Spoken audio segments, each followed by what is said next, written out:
ಓಂ ಶ್ರೀಮಲ್ಲಕ್ಷ್ಮೀಂದ್ರಸಿಂಹಸ್ಯ ಶ್ರಿಯಂ ದಿಶತು ಮೇ ನಖಃ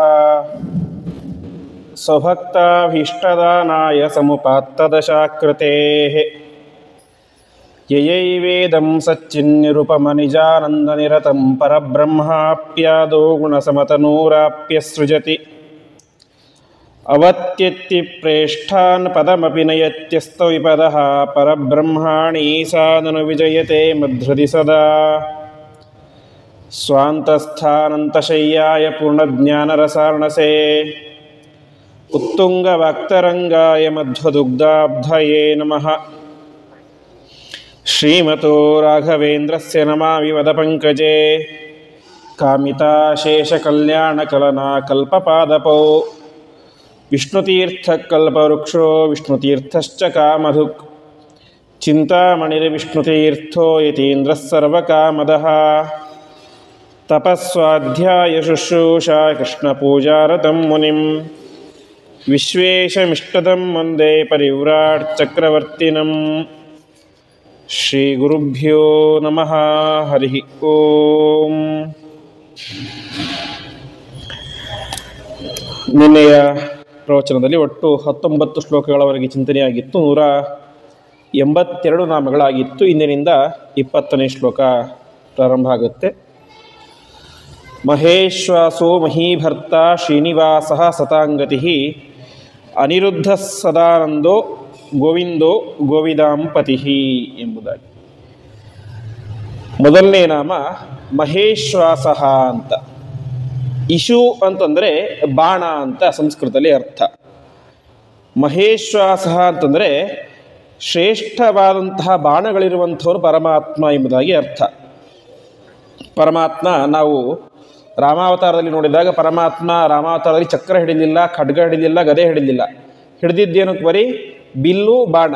ಹೀಗೆ ಆ ಬಿಲ್ಲು ಬಾಣಗಳ ಮೂಲಕವೇ ಶತ್ರು ಸಂಹಾರವನ್ನು ಪರಮಾತ್ಮ ಮಾಡಿದ್ದಾನೆ.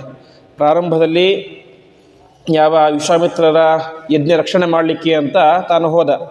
ಆವಾಗ ಸುಬಾಹು ಮಾರೀಚರನ್ನು ನಿಗ್ರಹ ಮಾಡಿದ್ದು ಬಾಣದಿಂದಲೇನೆ.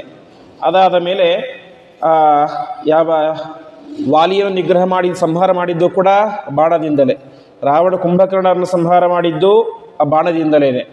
ಆಮೇಲೆ ಈ ಸುಗ್ರೀವನಿಗೆ ರಾಮನ ಮೇಲೆ ನಂಬಿಕೆ ಇರಲಿಲ್ಲ. ಯಾಕೆಂದರೆ ಅವನು ವಾಲಿಯ ಪರಾಕ್ರಮವನ್ನು ಭಾರಿ ಅನುಭವಿಸ್ಬಿಟ್ಟಿದ್ದ. ಹಾಗಾಗಿ ಈ ವಾಲಿಯ ಪರಾಕ್ರಮದ ಮುಂದೆ ರಾಮನ ಪರಾಕ್ರಮ ಏನೋ ಎಷ್ಟು ಅಂತ ಅವರಿಗೆ ನಂಬಿಕೆ ಇರಲಿಲ್ಲ ಸಹಜವಾಗಿ. ಅದಕ್ಕೆ ಮೂಲ ಕಾರಣ ರಾಮನ ಪರಾಕ್ರಮದ ಮೇಲೆ ಅಪನಂಬಿಕೆ ಅಂತಲ್ಲ, ವಾಲಿಯ ಮೇಲೆ ಹೆದರಿಕೆ. ಅಷ್ಟು ಹೆದರಿಬಿಟ್ಟಿದ್ದ ಅವನು. ಹಾಗಾಗಿ ರಾಮನಿಗೆ ಹೇಳ್ತಾನೆ, ನಾನು ನಿನ್ನ ನಂಬಬೇಕು ಅಂತಂದರೆ ನಾನು ಹೇಳಿದಂಥ ಒಂದು ಕಾರ್ಯ ಮಾಡಬೇಕು ಅಂತ. ಏನು ಕಾರ್ಯ ಅಂದರೆ, ಮುಂದೆ ಇಲ್ಲಿ 7 ವೃಕ್ಷಗಳಿದ್ದಾವೆ, ತಾಳೆ ಮರಗಳು ಅಂತ. ಆ 7 ತಾಳೆ ಮರಗಳನ್ನು ನೀನು ಒಂದೇ ಬಾಣದಿಂದಾಗಿ ಛೇದಿಸಿದೆ ಅಂತ ಆದರೆ ನಾನು ಒಪ್ಕೊಳ್ತೇನೆ, ನಿನಗೆ ಅಷ್ಟು ಕೆಪಾಸಿಟಿ ಇದೆ ವಾಲಿನ ಸಂಹಾರ ಮಾಡುವಷ್ಟು ಅಂತ. ಅದು ಹೇಗಿದ್ದು ಅಂತಂದರೆ, ಅದು ಕೇವಲ ಮರಗಳಲ್ಲ, ದೊಡ್ಡ ದೊಡ್ಡ ರಾಕ್ಷಸರೇನೇ ಆ ರೂಪದಲ್ಲಿ ಇದ್ದರು. ಅಷ್ಟು ಮಾತ್ರ ಅಲ್ಲ, ಅವರಿಗೆ ಚತುರ್ಮುಖ ಬ್ರಹ್ಮದೇವರ ವರ ಇತ್ತು ಅಂತೆ, ನಿಮ್ಮನ್ನು ಯಾರೂ ಕೂಡ ಸಂಹಾರ ಮಾಡಬಾರದು ಅಂತ. ಹಾಗಾಗಿ ಅದನ್ನು ರಾಮಾಯಣದಲ್ಲಿ ಹೇಳ್ತಾರೆ. ವಾಲಿ ಆ ಮರಗಳನ್ನು ಅಲಗಾಡಿಸಿ ಪ್ರಯತ್ನ ಮಾಡಿದಂತೆ, ಅಲಗಾಡಿಸಲಿಕ್ಕಾಗಲಿಲ್ಲ. ಕೊನೆಗೆ ಆ ಮರದಲ್ಲಿ ಇದ್ದಂತಹ ಒಂದೇ ಒಂದು ಎಲೆಯನ್ನು ಕೂಡ ಕಿತ್ತಲಿಕ್ಕಾಗಲಿಲ್ಲ ಅಂದವನಿಗೆ. ದೊಡ್ಡ ದೊಡ್ಡ ರಾಕ್ಷಸರನ್ನು ಸಂಹಾರ ಮಾಡಿದಂಥವನು ವಾಲಿ. ಮಹಾಪರಾಕ್ರಮಿಯಾದಂತಹ ರಾವಣನನ್ನೇ ಕಟ್ಟಿಕೊಂಡು ಬಂದು ಅಂಗದನ ತೊಟ್ಟಿಲಿಗೆ ಗೊಂಬೆಯಂತೆ ಮಾಡಿ ಹಾಕಿದ್ದ. ಅಂತಹ ಪರಾಕ್ರಮಿಯಾದಂತಹ ವಾಲಿಗೂ ಕೂಡ ಆ ಮರದ ಒಂದು ಎಲೆಯನ್ನು ಕೂಡ ಕಿತ್ತಲಿಕ್ಕಾಗಲಿಲ್ಲ. ನೀನು ಮುರಿದು ಹಾಕಬೇಕು ಅಂತ ಹೇಳ್ತಾರೆ. ಆವಾಗ ರಾಮದೇವರು ತಮ್ಮ ಒಂದೇ ಒಂದು ಬಾಣದಿಂದಾಗಿ 7 ತಾಳಮರಗಳನ್ನು ಕೂಡ ನಿಗ್ರಹ ಮಾಡಿ ಹಾಕ್ತಾರೆ, ಮುರಿದು ಹಾಕ್ತಾರೆ. ಮರಗಳು ಹೇಗಿದ್ದು ಅಂದರೆ, ಮರಗಳು ಸ್ಟ್ರೇಟ್ ಆಗಿ ಒಂದೇ ರೇನಲ್ಲಿ ಇದ್ದು ಅಂದರೆ ಮುರಿದು ಹಾಕೋದು ಸಹಜ, ರಾಮದೇವರಿಗೆ ಇದು ಅಂತಲ್ಲ. ಆದರೆ ಮರಗಳು ರೌಂಡಾಗಿ ಇದ್ವು. ಒಂದೇ ಬಾಣ ಹೀಗೆ ಬಂದು ಮರಗಳನ್ನು ಕೊಲ್ಲಬೇಕು. ಆ ರೀತಿಯಾಗಿ ಮಾಡಬೇಕು ಅಂದರೆ ಅದು ಸಾಮಾನ್ಯ ಬಾಣ ಆಗಲಿಕ್ಕೆ ಸಾಧ್ಯ ಇಲ್ಲ. ರಾಮದೇವರ ಬಾಣ ಮಹೇಶ್ವಾಸ, ಉತ್ತಮವಾದಂತಹ ಬಾಣ ಇರುವಂಥವನು ಪರಮಾತ್ಮ. ಹಾಗಾಗಿ ಪರಮಾತ್ಮನಿಗೆ ಮಹೇಶ್ವಾಸ ಎಂಬುದಾಗಿ ಹೆಸರು. ಅದೇ ರೀತಿಯಾಗಿ ವಿಶ್ವಾಸ ಅಂತಂದರೆ ಬತ್ತಳಿಕೆ. ಬತ್ತಳಿಕೆ ಅಂದರೆ ಬಾಣ ಇಟ್ಟುಕೊಳ್ಳುವಂತಹ ಒಂದು ಸಾಧನ, ಮಹಾ ದೊಡ್ಡದಾದಂತಹ ಬತ್ತಳಿಕೆ ಇರುವಂಥವನು ಪರಮಾತ್ಮ. ಹೀಗೆ ಪರಮಾತ್ಮ ಮಹೇಶ್ವಾಸ ಎಂಬುದಾಗಿ ಕರೆಸ್ಕೊಳ್ತಾನೆ. ಮುಂದೆ ಮಹೀಭರ್ತ ಅಂತ. ಮಹೀಭರ್ತ ಶಬ್ದಕ್ಕೆ ಅರ್ಥ ಮಹಿ ಅಂತಂದರೆ ಭೂಮಿ. ಭೂಮಿಯನ್ನು ಭರ್ತ ಅಂದರೆ ಒಂದು ಅರ್ಥ ಪ್ರಧಾನವಾಗಿ ಗಂಡ ಅಂತ. ಗಂಡನಿಗೆ ಭರ್ತ ಅಂತ ಯಾಕೆ ಹೆಸರು ಅಂತಂದರೆ ಇಡೀ ಕುಟುಂಬವನ್ನು ಧಾರಣೆ ಮಾಡ್ತಾನೆ. ಪ್ರಧಾನವಾಗಿ ಹೆಂಡತಿಯ ಜವಾಬ್ದಾರಿಯ ಕೆಲಸವೂ ಅವನಿಗಿರುತ್ತೆ, ಹಾಗಾಗಿ ಅವನಿಗೆ ಭರ್ತ ಅಂತ ಕರೀತಾರೆ ಸಂಸ್ಕೃತದಲ್ಲಿ. ಹಾಗೆ ಪರಮಾತ್ಮ ಮಹೀಭರ್ತ, ಇಡೀ ಭೂಮಿಯನ್ನು ಹೊತ್ತಂಥವನು ಅಂತ. ಯಾವ ರೀತಿಯಾಗಿ ಕೂರ್ಮ ರೂಪದಿಂದಾಗಿ ಇಡೀ ಭೂಮಿಯನ್ನು ಹೊತ್ತಂಥವನು ಪರಮಾತ್ಮ, ಹಾಗಾಗಿ ಪರಮಾತ್ಮ ಮಹೀಭರ್ತ. ಇನ್ನೊಂದು, ಪರಮಾತ್ಮ ಸೃಷ್ಟಿಯನ್ನು ಮಾಡಿದ. ಸೃಷ್ಟಿ ಮಾಡಿದ ತಕ್ಷಣ ಏನಾಯಿತು, ಭೂಮಿ ಕಳಚಿಕೊಂಡು ಸಮುದ್ರದಲ್ಲಿ ಮುಳುಗಲಿಕ್ಕೆ ಶುರುವಾಯಿತು. ಆವಾಗ ಪರಮಾತ್ಮ ಏನು ಮಾಡಿದ, ಭೂಮಿಯನ್ನು ಎತ್ತಿ ರಕ್ಷಣೆ ಮಾಡಲಿಕ್ಕೆ ಅಂತ ಬಂದ. ಆವಾಗ ಒಬ್ಬ ರಾಕ್ಷಸ ಬಂದ, ಅವನು ಆದಿಹಿರಣ್ಯಾಕ್ಷ ಅಂತ. ಈ ಹಿರಣ್ಯಾಕ್ಷ ಬೇರೆ, ಅವನು ಬೇರೆ. ಆ ಆದಿಹಿರಣ್ಯಾಕ್ಷ ಬಂದ, ವರಾಹರೂಪಿಯಾದಂತಹ ಪರಮಾತ್ಮ ಅದನ್ನು ರಕ್ಷಣೆ ಮಾಡ್ತಾ ಇದ್ದ. ಆವಾಗ ಅವನು ಅದಕ್ಕೆ ತಡೆ ಮಾಡಿದ. ಆವಾಗ ವರಾಹರೂಪಿಯಾದ ಪರಮಾತ್ಮ ಅವನನ್ನು ಸಂಹಾರ ಮಾಡಿ ತಾನೇನು ಮಾಡಿದ, ಆ ಭೂಮಿಯನ್ನು ಉದ್ಧಾರ ಮಾಡಿದ.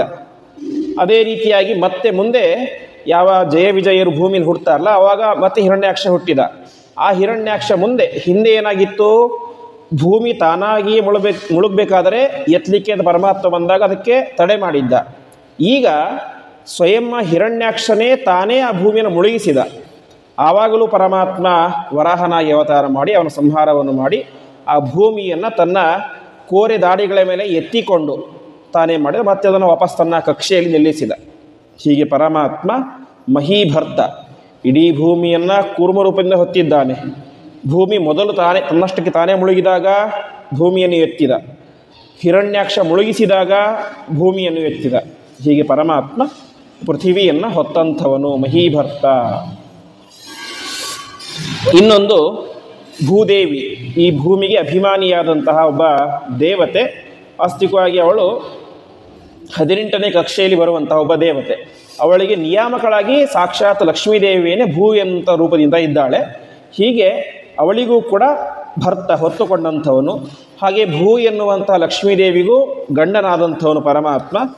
ಹಾಗಾಗಿ ಪರಮಾತ್ಮ ಮಹೀಭರ್ತ ಎಂಬುದಾಗಿ ಕರೆಸ್ಕೊಳ್ತಾನೆ. ಮುಂದೆ ಶ್ರೀನಿವಾಸ ಅಂತ. ಕಲಿಯುಗದಲ್ಲಿ ಪ್ರಸಿದ್ಧವಾದಂತಹ ದೈವ ತಿರುಪತಿಯ ಶ್ರೀನಿವಾಸ, ವೆಂಕಟೇಶ್ವರ ದೇವರು. ಶ್ರೀನಿವಾಸ ಅಂತಂದರೆ, ನಿವಾಸ ಅಂದರೆ ನಮಗೆಲ್ಲ ಗೊತ್ತೇ ಇದೆ, ಮನೆ ಅಂತ. ನಾವೆಲ್ಲ ಮನೆಗೆ ರಾಘವೇಂದ್ರ ನಿವಾಸ, ಕೃಷ್ಣ ನಿವಾಸ ಅಂತೆಲ್ಲ ಹೆಸರಿಡುತ್ತೇವೆ. ಹಾಗೆ ಪರಮಾತ್ಮ ಮನೆಯಂತೆ, ನಿವಾಸ, ಅವನ ಒಂದು ದೊಡ್ಡ ಮನೆ. ಯಾರಿಗೆ ಮನೆ? ಇಡೀ ಜಗತ್ತಿಗೆ ತಾಯಿಯಾದಂತಹ ಲಕ್ಷ್ಮೀದೇವಿಗೆ ಪರಮಾತ್ಮ ಮನೆಯಾಗಿದ್ದಾನೆ. ಅರ್ಥಾತ್ ಲಕ್ಷ್ಮೀದೇವಿ ನಿರಂತರವಾಗಿ ಪರಮಾತ್ಮನ ಹೃದಯ ಕಮಲದಲ್ಲಿ ವಾಸವಾಗಿದ್ದಾಳೆ. ಹಾಗಾಗಿ ಪರಮಾತ್ಮ ಶ್ರೀನಿವಾಸ ಅಂತ ಕರೆಸ್ಕೊಳ್ತಾನೆ. ಇನ್ನು ಇಡೀ ಬ್ರಹ್ಮಾಂಡವೇ ಪರಮಾತ್ಮನಲ್ಲಿ ವಾಸವಾಗಿದೆ. ಹೀಗೆ ಶ್ರೀನಿವಾಸ ಅಂತ ಪರಮಾತ್ಮ ಕರೆಸ್ಕೊಳ್ತಾನೆ. ಮುಂದೆ ಸತಾಂ ಗತಿ ಅಂತ. ಸತಾಂ ಗತಿ ಶಬ್ದಕ್ಕೆ ಅರ್ಥ ಸತ ಅಂತಂದರೆ ಸಜ್ಜನರು. ಸಜ್ಜನರಿಗೆ ಗತಿ ಪರಮಾತ್ಮ ಅಂತ. ವಾಸ್ತವಿಕ ಸಜ್ಜನರಿಗೆ ಮಾತ್ರ ಗತಿಯಲ್ಲ, ದುರ್ಜನರಿಗೂ ಪರಮಾತ್ಮನೇ ಗತಿ. ಆದರೆ ಆ ದುರ್ಜನರಿಗೆ ಆ ಭಾವನೆ ಇರೋದಿಲ್ಲ. ನಮಗೆ ಪರಮಾತ್ಮನೇ ಗತಿ, ಅವನನ್ನು ಪಾದ ಹಿಡಬೇಕಂತ ಅವರಿಗೆ ಬುದ್ಧಿ ಇರೋದಿಲ್ಲ. ಸಜ್ಜನರಿಗೆ ಮಾತ್ರ ಇರುತ್ತೆ. ಸಜ್ಜನರಿಗೂ ಆ ಬುದ್ಧಿ ಇರದೇ ಹೋದರೆ ಅವರು ಕೂಡ ಏನಾಗ್ತಾರೆ, ದುರ್ಜನರಾಗಿ ಬಿಡ್ತಾರೆ. ಹಾಗಾಗಿ ಪರಮಾತ್ಮ ಇಂಥವನು ಸಜ್ಜನರಿಗೆ ಗತಿ. ಸಜ್ಜನರು ವಿಶೇಷವಾಗಿ ಪರಮಾತ್ಮನ ಪಾದವನ್ನು ಹಿಡಿದು ಪ್ರಾರ್ಥನೆ ಮಾಡ್ತಾರೆ. ಹೀಗೆ ಪರಮಾತ್ಮ ಸತಾಂ ಗತಿ ಎಂಬುದಾಗಿ ಕರೆಸ್ಕೊಳ್ತಾನೆ. ಅದೇ ರೀತಿಯಾಗಿ ಸತ್ ಅಂತಂದರೆ ಜ್ಞಾನಿಗಳು ಅಂತ ಅರ್ಥ. ಜ್ಞಾನಿಗಳಿಗೆ ಪರಮಾತ್ಮ ಆಶ್ರಯನಾಗಿದ್ದಾನೆ. ವಿಶೇಷವಾಗಿ ಜ್ಞಾನಿಗಳು, ಅವರಿಗೆ ಈ ಸಂಸಾರ ಯಾವುದರ ಮೇಲೂ ಆಸಕ್ತಿ ಇರೋದಿಲ್ಲ, ಪರಮಾತ್ಮನನ್ನೇ ವಿಶೇಷವಾಗಿ ಅಂಟಿಸಿಕೊಂಡು ಬಿಟ್ಟಿರ್ತಾರೆ. ಹೀಗೆ ಪರಮಾತ್ಮ ಸತಾಂ ಗತಿ ಎಂಬುದಾಗಿ ಕರೆಸ್ಕೊಳ್ತಾನೆ. ವಿಶೇಷವಾಗಿ ಭಾಗವತದ ದಶಮಸ್ಕಂದಲ್ಲಿ ಒಂದು ಮಾತು ಬರುತ್ತೆ. ಪರಮಾತ್ಮ ಎಂಥವನು ಅಂತಂದರೆ ಮುನೀನಾಂ ನ್ಯಸ್ತದಂಡಾನಾಂ ಶಾಂತಾನಾಂ ಸಮಚೇತಸಾಂ ಅಕಿಂಚನಾನಾಂ ಸಾಧೂನಾಂ ಯಮಾಹು ಪರಮಾಂ ಗತಿಂ ಅಂತ ಪರಮಾತ್ಮ ಮುನಿಗಳಿಗೆ ಅವನೇ ಗತಿ, ಸನ್ಯಾಸಿಗಳಿಗೆ ಅವನೇ ಗತಿ, ಶಾಂತಾನಂ ಶಾಂತ ಸ್ವಭಾವದ ವ್ಯಕ್ತಿಗಳಿಗೆ ಅವನೇ ಗತಿ, ಸಮಚೇತಸಾಂ ಯಾರು ಸುಖ ದುಃಖಗಳಲ್ಲಿ ಸಮಾನವಾಗಿರ್ತಾರೋ ಅವರಿಗೂ ಅವನೇ ಗತಿ, ಅಕಿಂಚನಾನಾಂ ಏನೂ ಇಲ್ಲದೇ ಇರುವವನಿಗೂ ಅವನೇ ಗತಿ, ಎಲ್ಲ ಇದ್ದವರಿಗೂ ಅವನೇ ಗತಿ, ಸಾಧುಗಳಿಗೂ ಅವನೇ ಗತಿ ಅಂತ ಒಟ್ಟಿನಲ್ಲಿ ಎಲ್ಲರಿಗೂ ಅವನೇ ಗತಿ ಅಂತ ದಶಮಸ್ಕಂದದಲ್ಲಿ ಕೃಷ್ಣನನ್ನು ಸ್ತೋತ್ರ ಮಾಡ್ತಾರೆ. ಹೀಗೆ ಪರಮಾತ್ಮ ಸತಾಂ ಗತಿಹಿ ಎಂಬುದಾಗಿ ಕರೆಸ್ಕೊಳ್ತಾನೆ. ಮುಂದೆ ಅನಿರುದ್ಧ ಅಂತ. ನಿರುದ್ಧ ಶಬ್ದಕ್ಕೆ ಅರ್ಥ ನಿರುದ್ಧ ಅಂದರೆ ತಡೆಯೋದು ಅಂತ. ಇವತ್ತು ನಾವು ಇಲ್ಲಿಂದ ಅಲ್ಲಿ ತನಕ ಹೋಗ್ತೇವೆ, ಅದರ ನೆಕ್ಸ್ಟ್ ನಮಗೆ ಹೋಗ್ಲಿಕ್ಕೆ ಆಗೋದಿಲ್ಲ. ಯಾಕೆಂದರೆ ಅಲ್ಲಿ ಏನಿದೆ, ಗೋಡೆ ಇದೆ, ಗೋಡೆ ನಮ್ಮನ್ನು ನಿರೋಧ ಮಾಡ್ತೇವೆ, ಆ ಕಡೆ ಹೋಗದೇ ಇರೋ ಥರ. ಆದರೆ ಪರಮಾತ್ಮ ಹಾಗಲ್ಲ, ಅವನು ಅನಿರುದ್ಧ. ಪರಮಾತ್ಮನನ್ನು ತಡೆಯಲಿಕ್ಕೆ ಯಾರಿಂದಲೂ ಸಾಧ್ಯ ಇಲ್ಲ. ಅದು ಯಾವುದೇ ಆಗಲಿ, ಜಗತ್ತನ್ನು ಸೃಷ್ಟಿ ಮಾಡೋದಾಗಲಿ, ರಕ್ಷಣೆ ಮಾಡೋದಾಗಲಿ, ಸಂಹಾರ ಮಾಡೋದಾಗಲಿ, ಒಟ್ಟಿನಲ್ಲಿ ಯಾವುದೇ ಕಾರ್ಯ ಆಗಲಿ, ಆ ಕಾರ್ಯಗಳನ್ನು ಮಾಡೋ ವಿಚಾರದಲ್ಲಿ ಪರಮಾತ್ಮನನ್ನು ತಡೆಯಲಿಕ್ಕೆ ಯಾರಿಂದಲೂ ಸಾಧ್ಯ ಇಲ್ಲ. ಹಾಗಾಗಿ ಪರಮಾತ್ಮ ಅನಿರುದ್ಧ ಎಂಬುದಾಗಿ ಕರೆಸ್ಕೊಳ್ತಾನೆ. ಇದು ಒಂದಾಯಿತು, ಲೌಕಿಕವಾಗಿ ಆಯಿತು. ಇನ್ನು ಕೆಲವೊಂದು ಸಲ ನಾವು ಏನೋ ಒಂದು ಸುಖವನ್ನು ಅನುಭವಿಸಬೇಕಂತ ಅಂದ್ಕೊಂಡಿರ್ತೇವೆ, ಅದನ್ನು ಅನುಭವಿಸ್ಲಿಕ್ಕೆ ಆಗೋದಿಲ್ಲ. ಯಾಕೆ? ಅದಕ್ಕೆ ತಡೆಗೋಡೆಯಾಗಿ ಯಾವುದಿರ್ತವೆ? ನಮ್ಮ ದೋಷಗಳು ಇರ್ತವೆ, ಪಾಪಗಳು ಇರ್ತವೆ. ಆ ದೋಷಗಳು ನಮ್ಮನ್ನು ತಡೆ ಹಿಡಿತವೆ. ಆದರೆ ಪರಮಾತ್ಮ ಹಾಗಲ್ಲ, ಅನಿರುದ್ಧ. ಯಾವುದೇ ದೋಷಗಳು ಕೂಡ ಪರಮಾತ್ಮನ ತಡೆಯಲಿಕ್ಕೆ ಸಾಧ್ಯ ಇಲ್ಲ. ಯಾಕೆಂದರೆ ಪರಮಾತ್ಮನಲ್ಲಿ ದೋಷಗಳೇ ಇಲ್ಲ, ನಿರ್ದುಷ್ಟವಾದಂತಹ ವ್ಯಕ್ತಿ ಪರಮಾತ್ಮ ಅಂತ ಅನಿರುದ್ಧ ಎಂಬುದಾಗಿ ಕರೆಸ್ಕೊಳ್ತಾನೆ. ಇನ್ನೊಂದು ಅನಿ ಅಂತಂದರೆ ಮುಖ್ಯ ಪ್ರಾಣನ್ನು ಉಪಾಸನೆ ಮಾಡುವಂಥ ಜ್ಞಾನಿಗಳು ಅಂತ. ಯಾಕಂದರೆ ನಿನ್ನೆ ನಾನು ಹೇಳಿದೆ, ಅನ ಅಂತಂದರೆ ಮುಖ್ಯ ಪ್ರಾಣ, ಅನ ಅಂತಂದರೆ ಮುಖ್ಯ ಪ್ರಾಣ, ಅನಿ ಅಂತಂದರೆ ಮುಖ್ಯ ಪ್ರಾಣನನ್ನು ಉಪಾಸನೆ ಮಾಡುವಂತಹ ಜ್ಞಾನಿಗಳು. ಅವರಿಂದಾಗಿ ರುದ್ಧ ತಡೆಯಲ್ಪಟ್ಟಂಥವನು ಅಂತ. ಅಂದರೆ ಒಂದು ಅರ್ಥ ಅನಿರುದ್ಧ ಅಂದರೆ ಪರಮಾತ್ಮನನ್ನು ಯಾರೂ ತಡೆದು ನಿಲ್ಲಿಸಲಿಕ್ಕೆ ಸಾಧ್ಯ ಇಲ್ಲ ಅಂತ. ಆದರೆ ಕೆಲವೊಬ್ಬರು ನಿಲ್ಲಿಸ್ತಾರೆ ತಡೆದು. ಯಾರು? ಅನಿಗಳು, ಮುಖ್ಯ ಪ್ರಾಣನನ್ನು ವಿಶೇಷವಾಗಿ ಉಪಾಸನೆ ಮಾಡುವಂತಹ ಜ್ಞಾನಿಗಳು. ಅರ್ಥಾತ್ ಯಾರು ಮುಖ್ಯ ಪ್ರಾಣನ ಅಂತರ್ಯಾಮಿಯಾಗಿ ಪರಮಾತ್ಮನ ಉಪಾಸನೆಯನ್ನು ಮಾಡ್ತಾರೋ ಪರಮಾತ್ಮ ಅವರ ಹೃದಯದಲ್ಲಿ ಎಲ್ಲೂ ಹೋಗೋದು ಅಲ್ಲಿ ನಿಂತ್ಕೊಂಡ್ಬಿಡ್ತಾನೆ. ಅರ್ಥಾತ್ ಜ್ಞಾನಿಗಳು ಅವನನ್ನು ತಮ್ಮ ಹೃದಯದಲ್ಲಿ ಕಟ್ಟಿ ಹಾಕಿ ಬಿಡ್ತಾರೆ, ಭಕ್ತಿ ಪಾಶದಿಂದಾಗಿ ಕಟ್ಟಿ ಹಾಕ್ತಾರೆ ಅಂತ ಅವನನ್ನು ಅನಿರುದ್ಧ ಅಂತ ಕರೆಸ್ಕೊಳ್ತಾನೆ. ಅದಾದ ಮೇಲೆ ವಿಶೇಷವಾಗಿ ನಮಗೆಲ್ಲರಿಗೂ ಕೂಡ 4 ಶರೀರ ಅಂತ ಹೇಳಿದ್ವಿ. ಅದರಲ್ಲಿ ಒಂದು ಶರೀರ ಯಾವುದು? ಅನಿರುದ್ಧ ಶರೀರ. ಅನಿರುದ್ಧ ಶರೀರ ಎಲ್ಲ ಜೀವರಿಗೂ ಕೂಡ ಲಿಂಗ ದೇಹ ಇರುತ್ತೆ. ಆ ಲಿಂಗ ದೇಹದ ಹೊರಗಡೆ ಒಂದು ಸೂಕ್ಷ್ಮವಾದಂಥ ಶರೀರ ಇರುತ್ತೆ. ಅದಕ್ಕೆ ಅನಿರುದ್ಧ ಶರೀರ ಎಂಬುದಾಗಿ ಹೆಸರು. ಹೀಗೆ ಅನಿರುದ್ಧ ಶರೀರಕ್ಕೆ ನಿಯಾಮಕನಾದಂಥವನು ಪರಮಾತ್ಮ ಅಂತ. ಅನಿರುದ್ಧ ಶರೀರ ಯಾತಕ್ಕೋಸ್ಕರ ಅಂತಂದರೆ ನಮ್ಮನ್ನು ರಕ್ಷಣೆ ಮಾಡಲಿಕ್ಕೆ ಅಂತ. ಹೇಗೆ ಗರ್ಭದ ಒಳಗಡೆ ಇರುವಂತಹ ಶಿಶುವಿಗೆ ಗರ್ಭದ ಚೀಲ ರಕ್ಷಣೆಯ ರೂಪದಲ್ಲಿ ಇರುತ್ತೋ ಹಾಗೆ ನಮಗೂ ಕೂಡ ಅನಿರುದ್ಧ ಶರೀರ ಎಂಬುದು ರಕ್ಷಣೆಯ ರೂಪದಲ್ಲಿ ಇರುತ್ತೆ ಎಂಬುದಾಗಿ ತಿಳಿಸ್ತಾರೆ. ಹೀಗೆ ಪರಮಾತ್ಮ ಅನಿರುದ್ಧ ದೇಹದ ಮೂಲಕ ಎಲ್ಲರನ್ನು ಕೂಡ ನಿಯಮನ ಮಾಡುವಂಥವನು ಎಂಬುದಾಗಿ ತಿಳಿಸ್ತಾ ಇದ್ದಾರೆ. ಮುಂದಿನ ಶ್ಲೋಕ ನಾಮ ಸುರಾನಂದ ಅಂತ. ಸುರಾನಂದ ಶಬ್ದಕ್ಕೆ ಅರ್ಥ ಎಲ್ಲ ಸುರರಿಗೆ. ಸುರ ಅಂತಂದರೆ ದೇವತೆಗಳು. ಇವತ್ತು ಸುರ ಅನ್ನೋದನ್ನು 2 ಅರ್ಥದಲ್ಲಿ ಪ್ರಯೋಗ ಮಾಡ್ತಾರೆ. ಒಂದು ಸುರ ಅಂದರೆ ದೇವತೆಗಳು, ಇನ್ನೊಂದು ಸುರ ಅಂದರೆ ಮದ್ಯಕ್ಕೆ ಪ್ರಯೋಗ ಮಾಡ್ತಾರೆ. ಮದ್ಯಕ್ಕೆ ಸುರೆ ಅಂತ ಹೇಳ್ತಾರೆ. ಯಾಕೆ ಅದಕ್ಕೆ ಆ ರೀತಿ ಹೇಳ್ತಾರೆ ಅಂದರೆ ರ ಅಂತಂದರೆ ರಮಣ, ಸುಖ ಅಂತ. ಸುರ ಅಂದರೆ ಉತ್ತಮವಾದಂತಹ ಸುಖವನ್ನು ಅನುಭವಿಸುವಂಥವರು. ಯಾರು? ದೇವತೆಗಳು. ಹಾಗಾಗಿ ಅವರಿಗೆ ಸುರ ಅಂತ ಹೆಸರು, ಉತ್ತಮವಾದ ಸುಖವನ್ನು ಅನುಭವಿಸುವಂಥವರು ಅಂತ. ಈ ಮದ್ಯಪಾನವನ್ನು ಮಾಡಿದರೂ ಕೂಡ ವಿಚಿತ್ರವಂತಹ ಸುಖ ಆಗುತ್ತೆ, ಆನಂದ ಆಗುತ್ತೆ. ಹಾಗಾಗಿ ಅದಕ್ಕೆ ಸುರ ಅಂತ ಹೆಸರಿಟ್ಟರು. ಪರಮಾತ್ಮ ಎಂಥವನು? ಸುರಾನಂದ, ದೇವತೆಗಳಿಗೂ ಆನಂದವನ್ನು ಕೊಡುವಂಥವನು ಪರಮಾತ್ಮ. ಹಾಗಾಗಿ ಸುರಾನಂದ ಎಂಬುದಾಗಿ ಪರಮಾತ್ಮ ಕರೆಸ್ಕೊಳ್ತಾನೆ. ಅದೇ ರೀತಿ ತತ್ವ ನಿರ್ಣಯದಲ್ಲಿ ಆಚಾರ್ಯರು ಒಂದು ಮಾತನ್ನು ಹೇಳ್ತಾರೆ ಮಂಗಳಾಚರಣೆಯಲ್ಲಿ.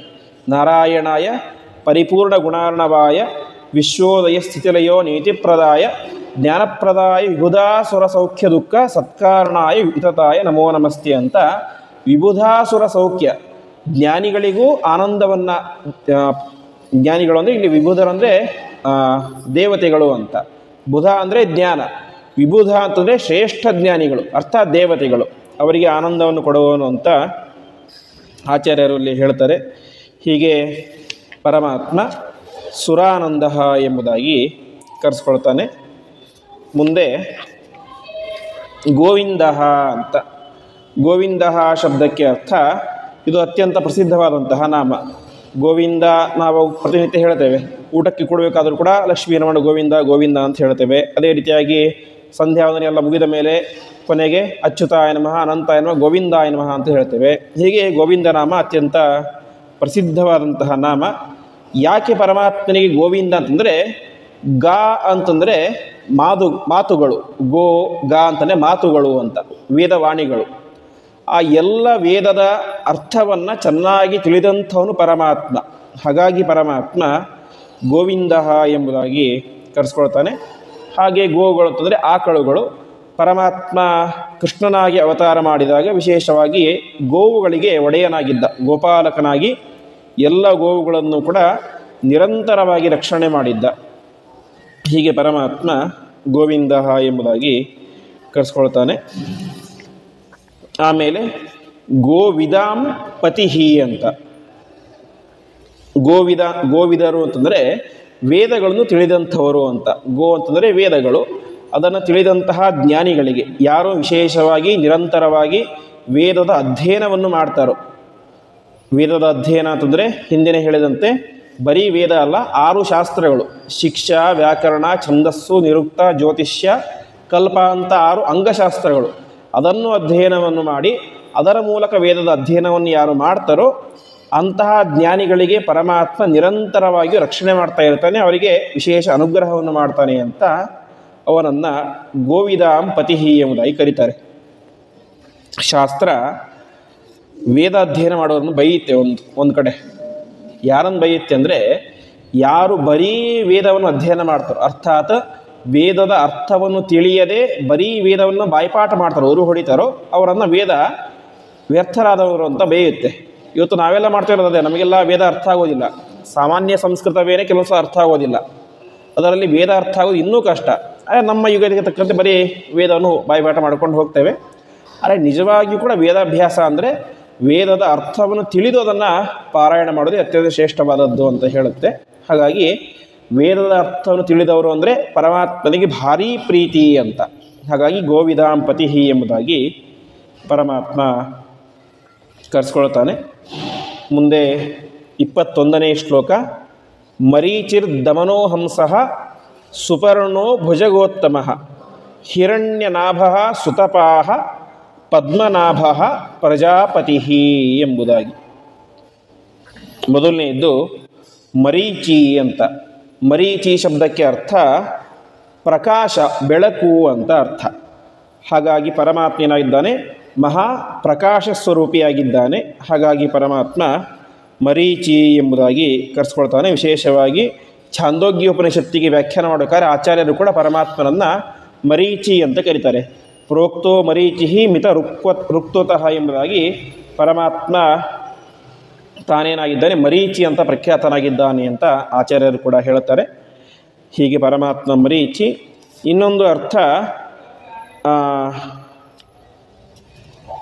ಮರೀಚಿಹಿ ಅಂತ. ಮರಿ ಅಂತಂದರೆ ಯಾವುದು ಅಂದರೆ ಮೇಘಗಳಿಗೆ, ಮೋಡಗಳಿಗೆ ಮರಿ ಅಂತ ಕರೀತಾರೆ. ವಿಶೇಷವಾಗಿ ಗೀತಾ ತಾತ್ಪರ್ಯಕ್ಕೆ ವ್ಯಾಖ್ಯಾನ ಮಾಡ್ತಾರೆ ಆಚಾರ್ಯರು. ಗೀತಾ ತಾತ್ಪರ್ಯ ಅಂತ ಬರೆದಿದ್ದಾರೆ, ಅದಕ್ಕೆ ಭಾವದೀಪ ಅಂತ ರಾಯರು ಬರೆದಿದ್ದಾರೆ. ಆ ರಾಯರು ಅಲ್ಲಿ ಮರೀಚಿ ಶಬ್ದಕ್ಕೆ ಅರ್ಥ ಹೇಳ್ತಾರೆ. ಪರಮಾತ್ಮನಿಗೆ ಮರೀಚಿ ಅಂತ ಹೆಸರು. ಯಾಕೆ ಅಂತಂದರೆ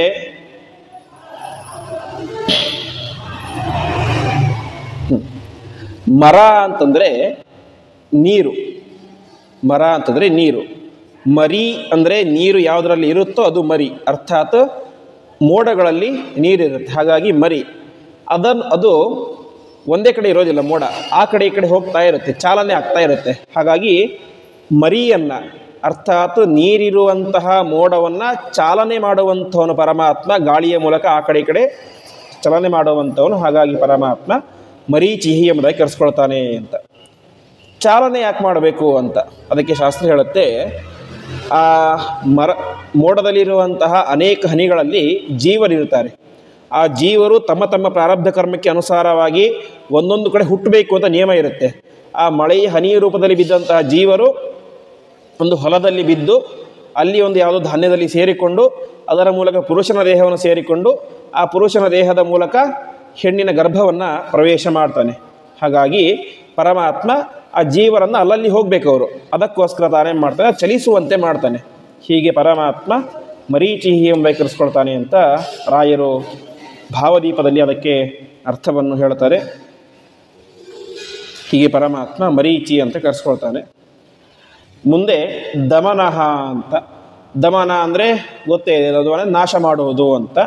ಎಲ್ಲರ ದುಷ್ಟರನ್ನು ಕೂಡ ಪರಮಾತ್ಮ ನಾಶ ಮಾಡ್ತಾನೆ. ಹಾಗಾಗಿ ಪರಮಾತ್ಮ ದಮನಃ ಎಂಬುದಾಗಿ ಕರೆಸ್ಕೊಳ್ತಾನೆ. ಅದೇ ರೀತಿ ಬ್ರಹ್ಮಸೂತ್ರ ಭಾಷ್ಯದಲ್ಲೂ ಕೂಡ ಆಚಾರ್ಯ ಹೇಳ್ತಾರೆ, ಅಸುರಾನ್ ದಮಯನ್ ವಿಷ್ಣುಂ ಅಂತ. ಎಲ್ಲ ಅಸುರರನ್ನು ಕೂಡ ದಮನ ಮಾಡುವಂಥವನು ಪರಮಾತ್ಮ. ಇನ್ನೊಂದು ಪ್ರಧಾನವಾಗಿ ದಮ, ಶಮ ದಮ ಅಂತ ಕೇಳ್ತೇವೆ. ಶಮ ಅಂತಂದರೆ ಪರಮಾತ್ಮನಲ್ಲಿರುವಂತಹ ಭಕ್ತಿ, ದಮ ಅಂದರೆ ಇಂದ್ರಿಯ ನಿಗ್ರಹ. ಪರಮಾತ್ಮ ತನ್ನನ್ನು ಉಪಾಸನೆ ಮಾಡುವಂತಹ ಭಕ್ತರಿಗೆ ದಮವನ್ನು ಕೊಡ್ತಾನೆ, ಅರ್ಥಾತ್ ಇಂದ್ರಿಯ ನಿಗ್ರಹವನ್ನು ತಂದುಕೊಡ್ತಾನೆ ಅಂತ. ಯಾಕೆಂದರೆ ಶಾಸ್ತ್ರದಲ್ಲಿ ಹೇಳ್ತಾರೆ, ಜ್ಞಾನ ಇರುತ್ತೆ ನಮ್ಮಲ್ಲಿ, ಭಕ್ತಿಯೂ ಇರುತ್ತೆ, ಆದರೆ ಆ ಜ್ಞಾನ ಭಕ್ತಿಗಳು ಗಟ್ಟಿ ಇರೋದಿಲ್ಲ ಅಂತ. ಇವತ್ತಿರುತ್ತೆ, ನಾಳೆ ಹೋಗಿಬಿಡುತ್ತೆ. ಭಕ್ತಿ ದೇವಸ್ಥಾನಕ್ಕೆ ಬಂದಾಗ ಏನೋ ಭಕ್ತಿಯ ನಮಸ್ಕಾರ ಮಾಡ್ತೇವೆ, ಮತ್ತೆ ಅದು ಹೋಗಿದಾಗ ಭಕ್ತಿ ಕಡಿಮೆ ಆಗಿಬಿಡುತ್ತೆ. ಆ ಜ್ಞಾನ ಭಕ್ತಿಗಳು ನಮಗೆ ಇನ್ನಷ್ಟು ಅಭಿವೃದ್ಧಿಯಾಗಬೇಕು, ಬಂದಂಥ ಜ್ಞಾನ ಹಾಗೆಯೇ ಉಳಿಬೇಕು, ಅದು ಸೋರಿ ಹೋಗಿಬಿಡಬಾರ್ದು. ಆ ರೀತಿ ಆಗಬೇಕು ಅಂದರೆ ನಮಗೇನಾಗಬೇಕು ಅಂದರೆ ಮೊದಲು ಇಂದ್ರಿಯ ನಿಗ್ರಹ ಇರಬೇಕು ಅಂತ ಹೇಳ್ತಾರೆ. ಇಂದ್ರಿಯ ನಿಗ್ರಹ ಇದ್ದಾಗ ಏನಾಗುತ್ತೆ, ನಮ್ಮ ಮನಸ್ಸು ಆ ಕಡೆ ಈ ಕಡೆ ಹೋಗೋದಿಲ್ಲ. ಆ ಕಡೆ ಈ ಕಡೆ ಹೋಗೋದು ಇದ್ದಾಗ ಏನಾಗುತ್ತೆ, ಬೇರೆ ವಿಚಾರಗಳು ನಮ್ಮ ತಲೆಯಲ್ಲಿ ಹೋಗೋದಿಲ್ಲ. ಹೋಗೋದು ಯಾವುದು, ಕೇವಲ ಪರಮಾತ್ಮನ ವಿಚಾರ ಮಾತ್ರ. ಆ ರೀತಿ ಆದಾಗ ಅದು ಒಳಗಡೆ ಗಟ್ಟಿಯಾಗುತ್ತೆ ಅಂತ ಹೇಳ್ತಾರೆ. ಹಾಗಾಗಿ ನಮ್ಮ ಜ್ಞಾನ ಭಕ್ತಿಗಳು ನಮ್ಮಲ್ಲಿ ಗಟ್ಟಿಯಾಗಿ ಉಳಿಲಿಕ್ಕೆ ಪ್ರಧಾನ ಕಾರಣ ಇಂದ್ರಿಯ ನಿಗ್ರಹ. ಆ ಇಂದ್ರಿಯ ನಿಗ್ರಹವನ್ನು ಸಂಪಾದನೆ ಮಾಡಿ ಕೊಡುವಂಥದ್ದು ಯಾರು, ಪರಮಾತ್ಮ. ಅವನು ದಮನಃ ಎಂಬುದಾಗಿ ಕರೆಸ್ಕೊಳ್ತಾನೆ. ಮುಂದೆ ಹಂಸಃ ಅಂತ. ಹಂಸಃ ಶಬ್ದಕ್ಕೆ ಅರ್ಥ ಭಾಗವತ ತಾತ್ಪರ್ಯದಲ್ಲಿ ಒಂದು ಮಾತು ಬರುತ್ತೆ. ಗರುಡ ದೇವರು ಪರಮಾತ್ಮನ ಕೇಳ್ತಾರೆ.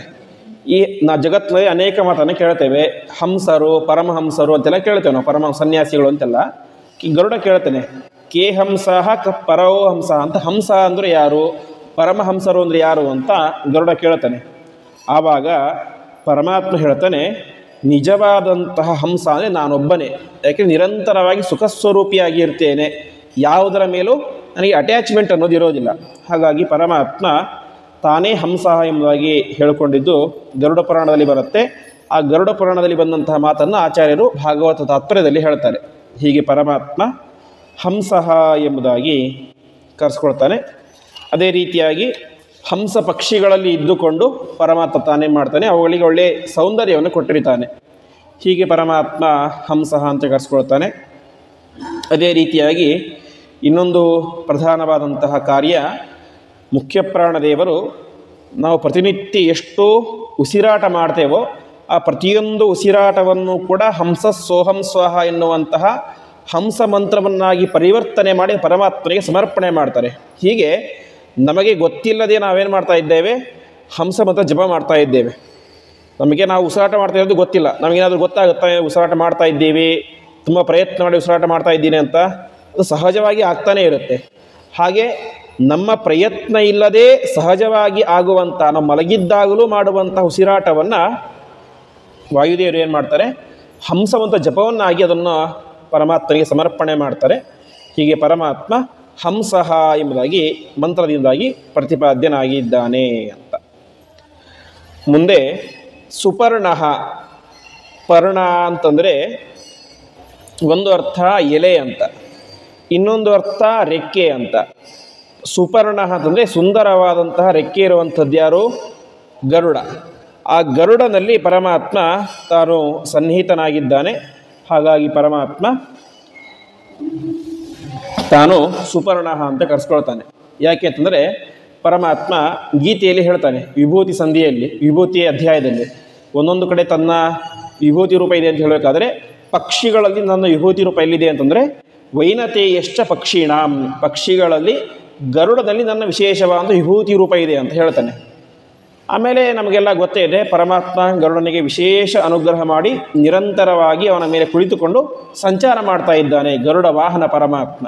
ಹೀಗೆ ಸುಪರ್ಣ ಗರುಡನಲ್ಲಿ ಅಂತರ್ಯಾಮಿಯಾಗಿರುವಂಥವನು ಅಂತ. ಅದೇ ರೀತಿಯಾಗಿ ಸುಪರ್ಣ ಸುಂದರವಾದಂಥ ಎಲೆ ಇರುವುದು ಯಾವುದು? ಅಶ್ವತ್ಥ ಮರ. ಅದಕ್ಕೆ ಪರಮಾತ್ಮ ಹೇಳ್ತಾನೆ ಅಶ್ವತ್ಥ ಸರ್ವವೃಕ್ಷಾಣಾಂ ಅಂತ. ಎಲ್ಲ ಮರಗಳಲ್ಲಿ ಅಶ್ವತ್ಥ ಮರದಲ್ಲಿ ನನ್ನ ವಿಶೇಷ ಸನ್ನಿಧಾನ ಇದೆ. ಪಕ್ಷಿಗಳಲ್ಲಿ ಗರುಡ, ಮರಗಳಲ್ಲಿ ಅಶ್ವತ್ಥ. ಹಾಗಾಗಿ ಸುಪರ್ಣ ಸುಂದರ ಎಲೆ ಇರುವಂತಹ ಅಶ್ವತ್ಥ ಮರದಲ್ಲಿ ನಿರಂತರ ಸನ್ನಿಹಿತನಾದಂಥವನು ಪರಮಾತ್ಮ ಅಂತವನಿಗೆ ಸುಪರ್ಣ ಎಂಬುದಾಗಿ ಕರೀತಾರೆ. ಅದೇ ರೀತಿಯಾಗಿ ಪರ್ಣ ಶಬ್ದಕ್ಕೆ ಆನಂದ ಅಂತ ಅರ್ಥ ಇದೆ. ಪರಮಾತ್ಮ ಸುಪರ್ಣ ಸುಂದರವಾದಂತಹ ಆನಂದ, ಅರ್ಥಾತ್ ದುಃಖದ ಸ್ಪರ್ಶವೇ ಇಲ್ಲದೇ ಇರುವಂಥ ಆನಂದ ಇರುವಂಥವನು ಅಂತ ಪರಮಾತ್ಮ ಸುಪರ್ಣ ಎಂಬುದಾಗಿ ಕರೆಸ್ಕೊಳ್ತಾನೆ. ಆಮೇಲೆ ಭುಜಗೋತ್ತಮ ಅಂತ. ಭುಜಗ ಅಂತಂದರೆ ಸರ್ಪಗಳಿಗೆ ಭುಜಗ ಅಂತ ಹೆಸರು. ನಾವೆಲ್ಲರೂ ಕೂಡ ಹೇಗೆ ನಡೀತೇವೆ? ಕಾಲಿಂದ ನಡೀತೇವೆ. ಸರ್ಪಗಳು ಹೇಗೆ ಹೋಗ್ತವೆ? ಅವಳಿಗೆ ಕಾಲಿಲ್ಲ, ಕೈ ಇಲ್ಲ, ತಮ್ಮ ಭುಜದಿಂದಾಗಿ ತೆವಳ್ಕೊಂಡು ಹೋಗ್ತವೆ. ಹಾಗಾಗಿ ಅವುಗಳಿಗೆ ಭುಜಗ, ಭುಜದಿಂದ ಸಂಚಾರ ಮಾಡುವಂಥದ್ದು ಅಂತ. ಭುಜಗ ಉತ್ತಮ. ಸರ್ಪಗಳಲ್ಲಿ ಶ್ರೇಷ್ಠ ಯಾರು? ಶೇಷದೇವರು. ಆ ಶೇಷದೇವರಲ್ಲಿ ಶೇಷ ಎನ್ನುವಂಥ ರೂಪದಿಂದಾಗಿ ಪರಮಾತ್ಮ ಅನಂತ ನಾಮಕನಾಗಿ ಪರಮಾತ್ಮ ಸನ್ನಿಹಿತನಾಗಿದ್ದಾನೆ. ಹಾಗಾಗಿ ಪರಮಾತ್ಮ ಭುಜಗೋತ್ತಮ ಎಂಬುದಾಗಿ ಕರೆಸ್ಕೊಳ್ತಾನೆ. ಅದೇ ರೀತಿಯಾಗಿ ಭುಜಗ ಉತ್ತಮ, ಶೇಷನನ್ನು, ಭುಜಗ ಅಂದರೆ ಶೇಷ, ಆ ಶೇಷನನ್ನು ಉತ್ತಮನನ್ನಾಗಿ ಮಾಡಿದಂಥವನು ಅಂತ. ಯಾಕೆಂದರೆ ಶೇಷ ರುದ್ರದೇವರಿಗಿಂತ, ಇಂದ್ರನಿಗಿಂತ, ಕಾಮನಿಗಿಂತ, ಅಗ್ನಿಗಿಂತ, ಯಮನಿಗಿಂತ ಅನೇಕ ದೇವಾನುದೇವತೆಗಳಿಗಿಂತಲೂ ಅತ್ಯಂತ ಎತ್ತರದ ಸ್ಥಾನದಲ್ಲಿರುವಂಥ ತಾರತಮ್ಯದಲ್ಲಿ. ಹಾಗಾಗಿ ಅವನನ್ನು ಭುಜಗೋತ್ತಮನನ್ನಾಗಿ ಮಾಡಿದ್ಯಾರು? ಪರಮಾತ್ಮ. ಹಾಗಾಗಿ ಅವನು ಪರಮಾತ್ಮ ಭುಜಗೋತ್ತಮ ಅಂತ ಕರೆಸ್ಕೊಳ್ತಾ ಇದ್ದಾನೆ. ಮುಂದೆ ಹಿರಣ್ಯ ನಾಭ ಅಂತ. ಹಿರಣ್ಯನಾಭ ಶಬ್ದಕ್ಕೆ ಅರ್ಥ ನಾಭ ಅಂದರೆ ನಾಭಿ, ಹೊಕ್ಕಳು. ಯಾರ ಹೊಟ್ಟೆಯಲ್ಲಿ ಹಿರಣ್ಯವಿದೆಯೋ ಅವನು ಹಿರಣ್ಯನಾಭ ಅಂತ. ಹಿರಣ್ಯ ಅಂದರೆ ಬಂಗಾರ. ಅಂದರೆ ಹೊಕ್ಕಳಿನಲ್ಲಿ ಬಂಗಾರ ಇದೆ ಅಂತ ಅರ್ಥ ಅಲ್ಲ. ಇಡೀ ಬ್ರಹ್ಮಾಂಡ ಹೇಗಿದೆ ಅಂತಂದರೆ ಅದು ಬಂಗಾರದ ಬಣ್ಣದಲ್ಲಿ ಇದೆ.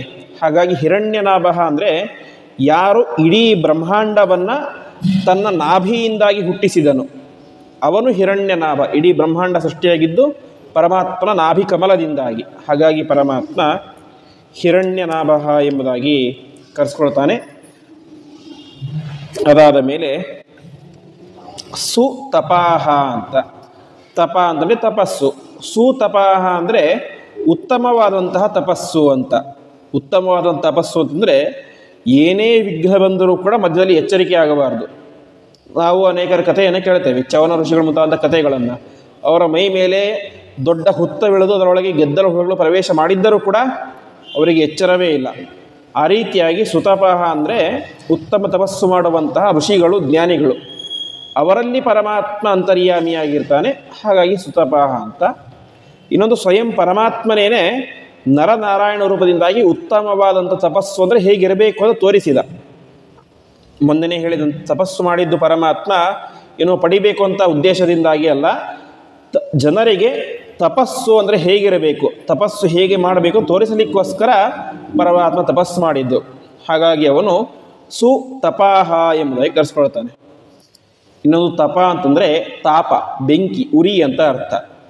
ದುಷ್ಟರಿಗೆ ಚೆನ್ನಾಗಿ ಉರಿಯನ್ನು, ದುಃಖವನ್ನು ಕೊಡುವಂಥವನು ಪರಮಾತ್ಮ. ಹಾಗಾಗಿ ಸುತಪಾಹ ಎಂಬುದಾಗಿ ಪರಮಾತ್ಮ ಕರೆಸ್ಕೊಳ್ತಾನೆ.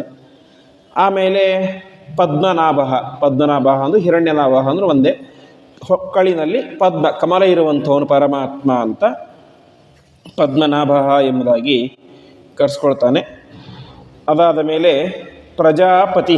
ಪ್ರಜಾಪತಿ ಶಬ್ದಕ್ಕೆ ಅರ್ಥ ವಿಶೇಷವಾಗಿ ಆಚಾರ್ಯರು ಉಪನಿಷತ್ ಭಾಷ್ಯದಲ್ಲಿ ಹೇಳಬೇಕಾದ್ರೆ ಪ್ರಜಾನಾಂ ಪಾಲನಾ ವಿಷ್ಣು ಪ್ರಜಾಪತಿ ರೀತಿಯರಿತಃ ಅಂತ ಎಲ್ಲ ಪ್ರಜೆಗಳನ್ನು ಕೂಡ ಪರಮಾತ್ಮ ರಕ್ಷಣೆ ಮಾಡ್ತಾನೆ, ಪಾಲನೆ ಮಾಡ್ತಾನೆ. ಹಾಗಾಗಿ ಅವನು ಪ್ರಜಾಪತಿ ಅಂತ ಕರೆಸ್ಕೊಳ್ತಾನೆ ಅಂತ ಆಚಾರ್ಯರು ಹೇಳ್ತಾರೆ.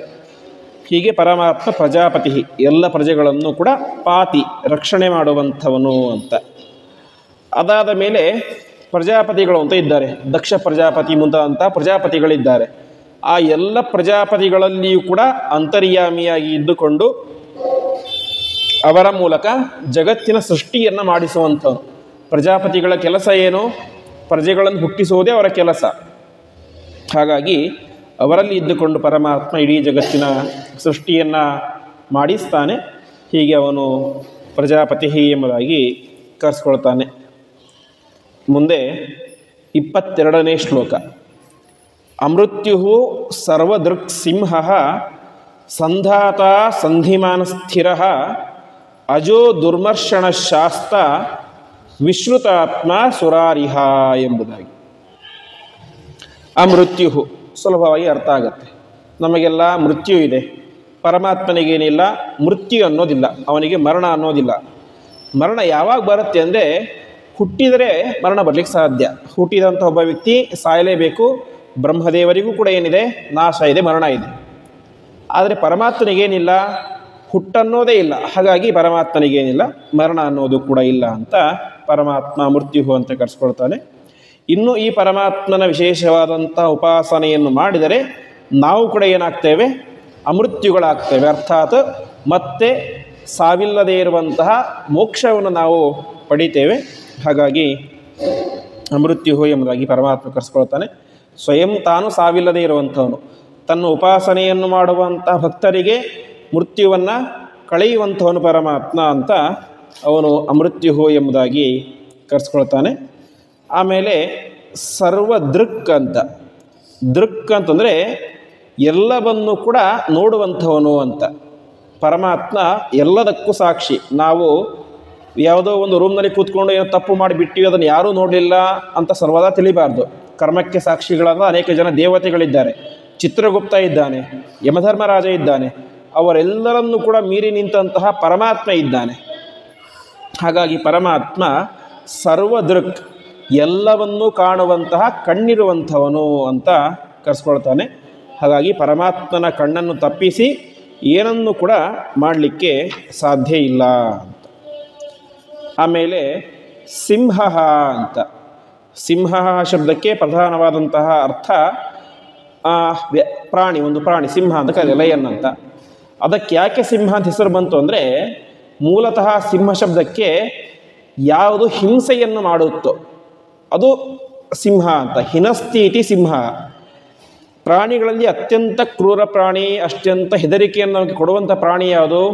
ಸಿಂಹ. ನಮಗೆ ಜಿಂಕೆ ನೋಡಿದ ಹೆದರಿಕೆ ಆಗೋದಿಲ್ಲ, ಆಕಳು ನೋಡಿದ ಹೆದರಿಕೆ ಆಗೋದು, ನಾಯಿ ನೋಡಿದ ಹೆದರಿಕೆ ಆಗೋದಿಲ್ಲ. ತುಂಬ ಹೆದರಿಕೆ ಆಗೋದು ಯಾವನ್ನು ನೋಡಿದರೆ? ಸಿಂಹವನ್ನು ನೋಡಿದರೆ. ಹಾಗಾಗಿ ಅದಕ್ಕೆ ಸಿಂಹ ಅಂತ ಹೆಸರು. ಪರಮಾತ್ಮನು ಕೂಡ ಏನಾಗಿದ್ದಾನೆ? ಸಿಂಹನಾಗಿದ್ದಾನೆ ಅಂತ. ಯಾರಿಗೆ? ದುಷ್ಟರಿಗೆ ಪರಮಾತ್ಮನನ್ನು ನೋಡಿದರೆ ಭಾರೀ ಹೆದರಿಕೆ.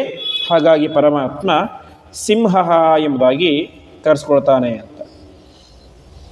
ಇನ್ನೊಂದು ಸಿಂಹ ಶಬ್ದಕ್ಕೆ ಅರ್ಥ ಎಲ್ಲವನ್ನೂ ಕೂಡ ಸಹಿಸಿಕೊಳ್ಳುವಂತಹ ಶಕ್ತಿ ಇರುವಂಥವನು ಅಂತ. ಅರ್ಥಾತ್ ಭಕ್ತರು ಮಾಡಿದಂಥ ಅಪರಾಧಗಳನ್ನು ಪರಮಾತ್ಮ ಸಹಿಸಿಕೊಳ್ತಾನೆ ಅಂತ. ಹಿಂದೆ ನಾವು ನೋಡಿದ್ವಿ ಸಹಿಷ್ಣು ಎನ್ನುವಂಥ ನಾಮದಲ್ಲಿ. ಹೀಗೆ ಪರಮಾತ್ಮ ತನ್ನ ಭಕ್ತರು ಮಾಡಿದಂತಹ ಚಿಕ್ಕ ಪುಟ್ಟ ಅಪರಾಧಗಳನ್ನು ಸಹಿಸಿಕೊಳ್ತಾನೆ. ಹಾಗಾಗಿ ಸಿಂಹ ಎಂಬುದಾಗಿ ಪರಮಾತ್ಮ ಕರೆಸ್ಕೊಳ್ತಾನೆ. ಮುಂದೆ ಸಂಧಾತ ಅಂತ. ಎಲ್ಲವನ್ನು ಕೂಡ ಸಂಧಾನ ಮಾಡುವಂಥವನು ಅಂತ. ಸಂಧಾನ ಮಾಡೋದು ಅಂತಂದರೆ ಈಗ ಒಂದು ಸಂತಾನ ಆಗಬೇಕು ಅಂದರೆ ಗಂಡು ಹೆಣ್ಣು ಸೇರಬೇಕು. ಆ ರೀತಿಯಾಗಿ ಗಂಡು ಹೆಣ್ಣುಗಳ ಸಂಧಾನ ಮಾಡೋ ಮೂಲಕ ಪರಮಾತ್ಮ ತಾನೇ ಮಾಡ್ತಾನೆ, ಜಗತ್ತಿಗೆ ಸಂತಾನವನ್ನು ಕೊಡ್ತಾನೆ. ಹೀಗೆ ಪರಮಾತ್ಮ ಸಂಧಾನ ಮಾಡ್ತಾನೆ. ಅದೇ ರೀತಿಯಾಗಿ ಮಳೆ ಬರೆಸ್ತಾನೆ ಪರಮಾತ್ಮ. ಮೇಲ್ಗಡೆ ಆಕಾಶದಿಂದಾಗಿ ಭೂಮಿಗೆ ಏನು ಬರುತ್ತೆ? ಮಳೆ ಹನಿಯ ನೀರು ಬೀಳುತ್ತೆ. ಅದರ ಮೂಲಕ ಏನಾಗುತ್ತೆ? ಆಕಾಶ ಮತ್ತು ಪೃಥ್ವಿ ಸೇರುತ್ತೆ, ಸಂಧಾನ ಆಗುತ್ತೆ, ಅದಕ್ಕೊಂದು ಮಧ್ಯದಲ್ಲಿ ಅಟ್ಯಾಚ್ ಬರುತ್ತೆ. ಹಾಗಾಗಿ ಪರಮಾತ್ಮ ಸಂಧಾನ ಎಂಬುದಾಗಿ ಕರೆಸ್ಕೊಳ್ತಾನೆ. ಅದಾದ ಮೇಲೆ ಸಂಧಾನ ಅಂತಂದರೆ ಎರಡು ಪದಗಳು ಸೇರೋದು ಅಂತ. ಈಗ ವಾಸ್ತವಿಕವಾಗಿ ಒಂದು ನಾಮ ಇದೆ ಪದ್ಮನಾಭ ಅಂತ. ವಾಸ್ತವಿಕವಾಗಿ ಪದ್ಮ ಅನ್ನೋ ಪದವೇ ಬೇರೆ, ನಾಭ ಅನ್ನೋ ಪದವೇ ಬೇರೆ. ಎರಡೂ ಕೂಡ ಏನಾಯಿತು? ಸಂಧಿ ಆಯಿತು. ನಾವು ಕನ್ನಡದಲ್ಲೂ ಕೂಡ ಸಂಧಿ ಅಂತ ಕೇಳ್ತೀವಿ, ಸವರ್ಣ ದೀರ್ಘ ಸಂಧಿಯೇ ಅಂತ ಇಲ್ಲ. ಹೀಗೆ ಸಂಧಾನ, ಪದಗಳನ್ನು ಜೋಡಿಸಿ ಸಂಧಿ ಮಾಡಿ ಅವುಗಳನ್ನು ಜಗತ್ತಿಗೆ ಕೊಡುವಂಥವನು, ನಮ್ಮ ಮೂಲಕ ಉಚ್ಚಾರಣೆ ಮಾಡಿಸುವಂಥವನು ಪರಮಾತ್ಮ ಅಂತ ಅವನಿಗೆ ಸಂಧಾನ ಎಂಬುದಾಗಿ ಕರೆಸ್ಕೊಳ್ತಾನೆ. ಅದೇ ರೀತಿಯಾಗಿ ಪರಮಾತ್ಮ ರಾಮರೂಪದಲ್ಲಿ ಏನಾಗಿತ್ತು? ಗೌತಮರ ಕಥೆ ಕೇಳ್ತೇವೆ. ಗೌತಮರು ಅಹಲ್ಯೆಗೆ ಶಾಪ ಕೊಟ್ಟುಬಿಟ್ಟಿದ್ರು, ನೀನು ಕಲ್ಲಾಗಿ ಹೋಗು ಅಂತ. ಹಾಗಾಗಿ ಏನಾಗಿತ್ತು? ಅಹಲ್ಯೆ ಮತ್ತು ಗೌತಮರು ಬೇರೆ ಬೇರೆಯಾಗಿದ್ದರು. ಅವರಿಬ್ಬರು ಗಂಡ ಹೆಂಡತಿ ದಂಪತಿಗಳು, ಒಟ್ಟಿಗೆ ಇರಬೇಕಾಗಿತ್ತು. ಆದರೆ ಶಾಪದಿಂದಾಗಿ ಬೇರೆ ಬೇರೆಯಾಗಿದ್ದರು. ರಾಮ ಏನು ಮಾಡಿದ? ತನ್ನ ಪಾದಸ್ಪರ್ಶದಿಂದಾಗಿ ಅಹಲ್ಯೆಯನ್ನು ಉದ್ಧಾರ ಮಾಡಿ, ಆಚಾರ್ಯರು ತಾತ್ಪರ್ಯ ನಿರ್ಣಯದಲ್ಲಿ ಹೇಳುವಂತೆ ಸುಯೋಜಯಾಮಾಸಸ ಗೌತಮೇನ ಅಂತ ಹೇಳ್ತಾರೆ. ಗೌತಮನೊಟ್ಟಿಗೆ ಅಹಲ್ಯೆಯನ್ನು ಮತ್ತೆ ಚೆನ್ನಾಗಿ ಸೇರಿಸಿದ ಅಂತ. ಚೆನ್ನಾಗಿ ಸೇರಿಸಿದ ಅಂತಂದರೆ ಬರೀ ಒಟ್ಟಿಗೆ ಜೋಡಿಸಿದ ಅಂತ ಹೇಳ್ಬೋದಾಗಿತ್ತು. ಆದರೆ ಆಚಾರ್ಯರು ಸುಯೋಜಯಾಮಾಸ, ಚೆನ್ನಾಗಿ ಜೋಡಿಸಿದ ಅಂತ ಹೇಳಿದರು. ಅಂದರೆ ಮತ್ತೆ ಅವರು ಬೇರೆಯಾಗದೆ ಇರುವಂತೆ ಜೋಡಿಸಿದ ಅಂತ. ಹಾಗೆ ಸಂಧಾನ, ಅಹಲ್ಯೆ ಮತ್ತು ಗೌತಮರನ್ನು ಜೋಡಿಸಿದಂಥವನು ಪರಮಾತ್ಮ ಅಂತ ಅವನನ್ನು ಸಂಧಾತ ಎಂಬುದಾಗಿ ಕರೆಸ್ಕೊಳ್ತಾರೆ. ಅದೇ ರೀತಿಯಾಗಿ ಸಂಧಾತ ಅಂದರೆ ಧಾತ ಅಂದರೆ ಧಾರಣೆ ಮಾಡುವುದು ಅಂತ. ಪರಮಾತ್ಮ ಸಂಧಾತ, ತನ್ನ ಭಕ್ತರನ್ನು ಚೆನ್ನಾಗಿ ಧಾರಣೆ ಮಾಡ್ತಾನೆ. ಅರ್ಥಾತ್ ಅವರು ಎಷ್ಟೇ ಹಿಂದೆ ನೋಡಿದ್ದೀವಿ ಸಹಿಷ್ಣು ಅಂತ, ಸಹಿಸ್ಕೊಳ್ತಾನೆ ಅಂತ. ಹಾಗಾಗಿ ಅವರು ಎಷ್ಟೇ ತಪ್ಪು ಮಾಡಿದರೂ ಕೂಡ ಕೆಳಗಡೆ ಅವರು ಜಾರದಂತೆ, ಬೀಳದಂತೆ ಅವರನ್ನು ಎತ್ತಿಕೊಂಡಿರ್ತಾನೆ ಪರಮಾತ್ಮ, ಧಾರಣೆ ಮಾಡಿರ್ತಾನೆ ಅಂತ ಸಂಧಾತ ಎಂಬುದಾಗಿ ಪರಮಾತ್ಮ ಕರೆಸ್ಕೊಳ್ತಾನೆ. ಅದಾದ ಮೇಲೆ ಸಂಧಿಮಾನ್ ಅಂತ. ಸಂಧಿಮಾನ್ ಶಬ್ದಕ್ಕೆ ಅರ್ಥ ಪರಮಾತ್ಮನನ್ನು ತೈತ್ತಿರೀಯ ಉಪನಿಷತ್ತು ಅನೇಕ ಸಲ ಸಂಧಿ ಅಂತ ಕರೆಯುತ್ತೆ. ಆಪಸ್ಸಂಧಿ, ವಿದ್ಯಾಸಂಧಿ, ಪ್ರಜಾಸಂಧಿ ಅಂತೆಲ್ಲ ಪ್ರಜಾಜನಗಂ ಸಂಧಾನಂ ಅಂತ ಪರಮಾತ್ಮನನ್ನು ಸಂಧಿ ಎಂಬುದಾಗಿ ಕರೆಯುತ್ತೆ. ಹೀಗೆ ಪ್ರಧಾನವಾಗಿ ಸಂಧಿಮಾನ್ ಅಂತಂದರೆ ಎರಡು ಅಕ್ಷರಗಳನ್ನು ಜೋಡಿಸುವ ಮೂಲಕ ಆ ಪದಗಳಲ್ಲಿ ಸಂಧಿಯನ್ನು ಮಾಡುವಂಥ ಹಿಂದೆ ಕೇಳಿದ್ವಿ, ಅದೇ ಅರ್ಥ. ಹೀಗೆ ಪರಮಾತ್ಮ ಎಲ್ಲವನ್ನು ಕೂಡ ಸಂಧಿಸುತ್ತಾನೆ, ಜೋಡಿಸುತ್ತಾನೆ. ಹಾಗಾಗಿ ಪರಮಾತ್ಮ ಸಂಧಿಮಾನ್ ಅಂತ ಕರೆಸ್ಕೊಳ್ತಾನೆ. ಹಾಗೆ ಒಂದು ಮಡಿಕೆ ಆಗಬೇಕು ಅಂದರೆ ಏನು ಬೇಕು? ಮಣ್ಣು ಬೇಕು. ಬರೀ ಮಣ್ಣಿದ್ದರೆ ಆಗುತ್ತಾ? ಮಣ್ಣಿನ ಜೊತೆಗೆ ನೀರು ಸಂಧಿಯಾಗಬೇಕು, ಸೇರಬೇಕು. ಮಣ್ಣು ನೀರು ಸೇರಿದರೆ ಮಡಿಕೆ ಆಗುತ್ತೆ. ಬರೀ ಅಷ್ಟಿದ್ರೆ ಆಗುತ್ತಾ? ಗಟ್ಟಿಯಾಗೋದಿಲ್ಲ ಮಡಿಕೆ, ಬೆಂಕಿ ಬೇಕು. ಹೀಗೆ ಮಣ್ಣು, ನೀರು, ಬೆಂಕಿ ಉರಿಬೇಕು ಅಂದರೆ ಏನು ಬೇಕು?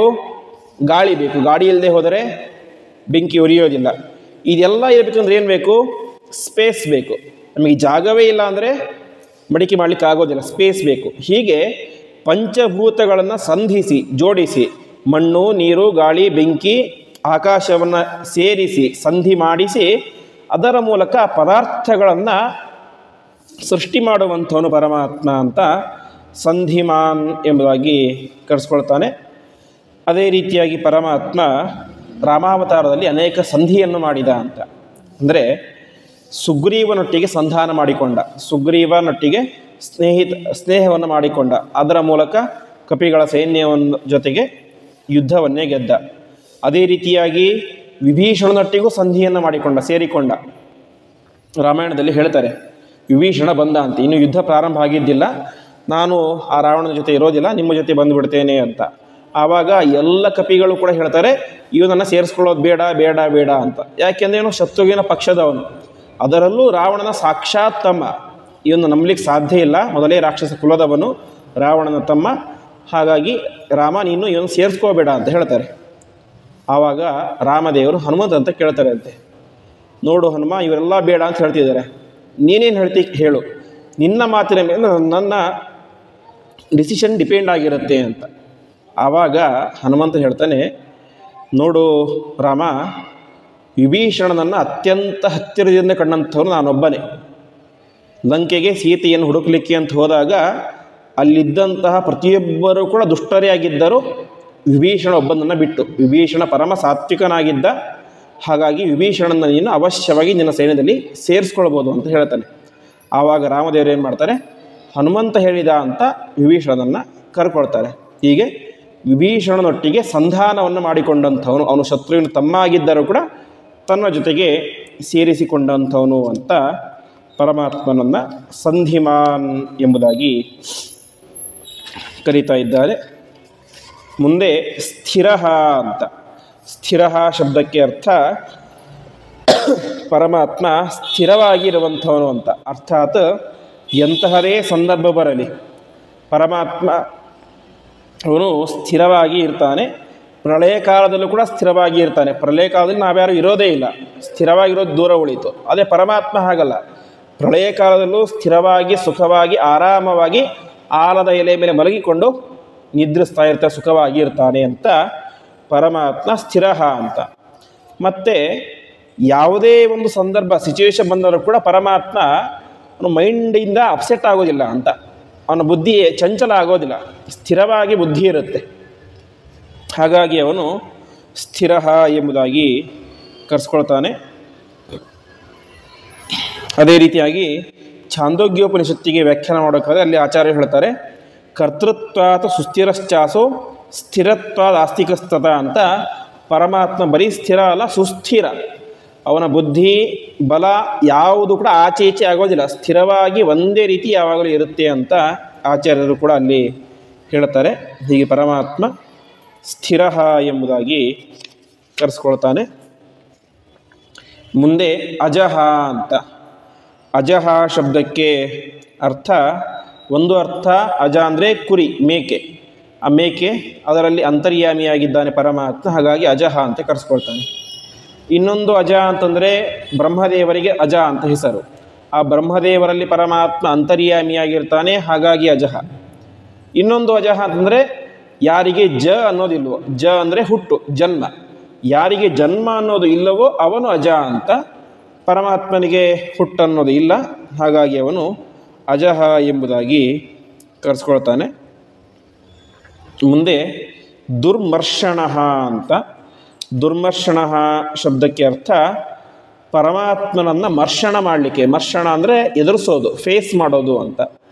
ಪರಮಾತ್ಮನನ್ನು ಎದುರಿಸಲಿಕ್ಕೆ ಯಾರಿಂದಲೂ ಕೂಡ ಸಾಧ್ಯ ಇಲ್ಲ, ಹಾಗಾಗಿ ಪರಮಾತ್ಮ ದುರ್ಮರ್ಷಣ ಎಂಬುದಾಗಿ ಕರೆಸ್ಕೊಳ್ತಾನೆ. ಈ ಮಾತನ್ನು ಸ್ವಯಂ ಪರಮಾತ್ಮನೇ ಮಹಾಭಾರತದಲ್ಲಿ ಹೇಳ್ತಾನೆ, ಸಂಧಾನ ಮಾಡಲಿಕ್ಕೆ ಅಂತ. ಯುದ್ಧ ಅಂತ ಒಂದು ಹಂತ ನಿಶ್ಚಯ ಆಗುತ್ತೆ. ಆವಾಗ ಕೃಷ್ಣ ಹೇಳ್ತಾನೆ, ನಾನು ಹೋಗಿ ಸ್ವಲ್ಪ ಸಂಧಾನ ಮಾಡ್ಕೊಂಬರ್ತೇನೆ ಅಂತ ದುರ್ಯೋಧನನ ಹತ್ರ ಬರ್ತಾನೆ. ಆವಾಗ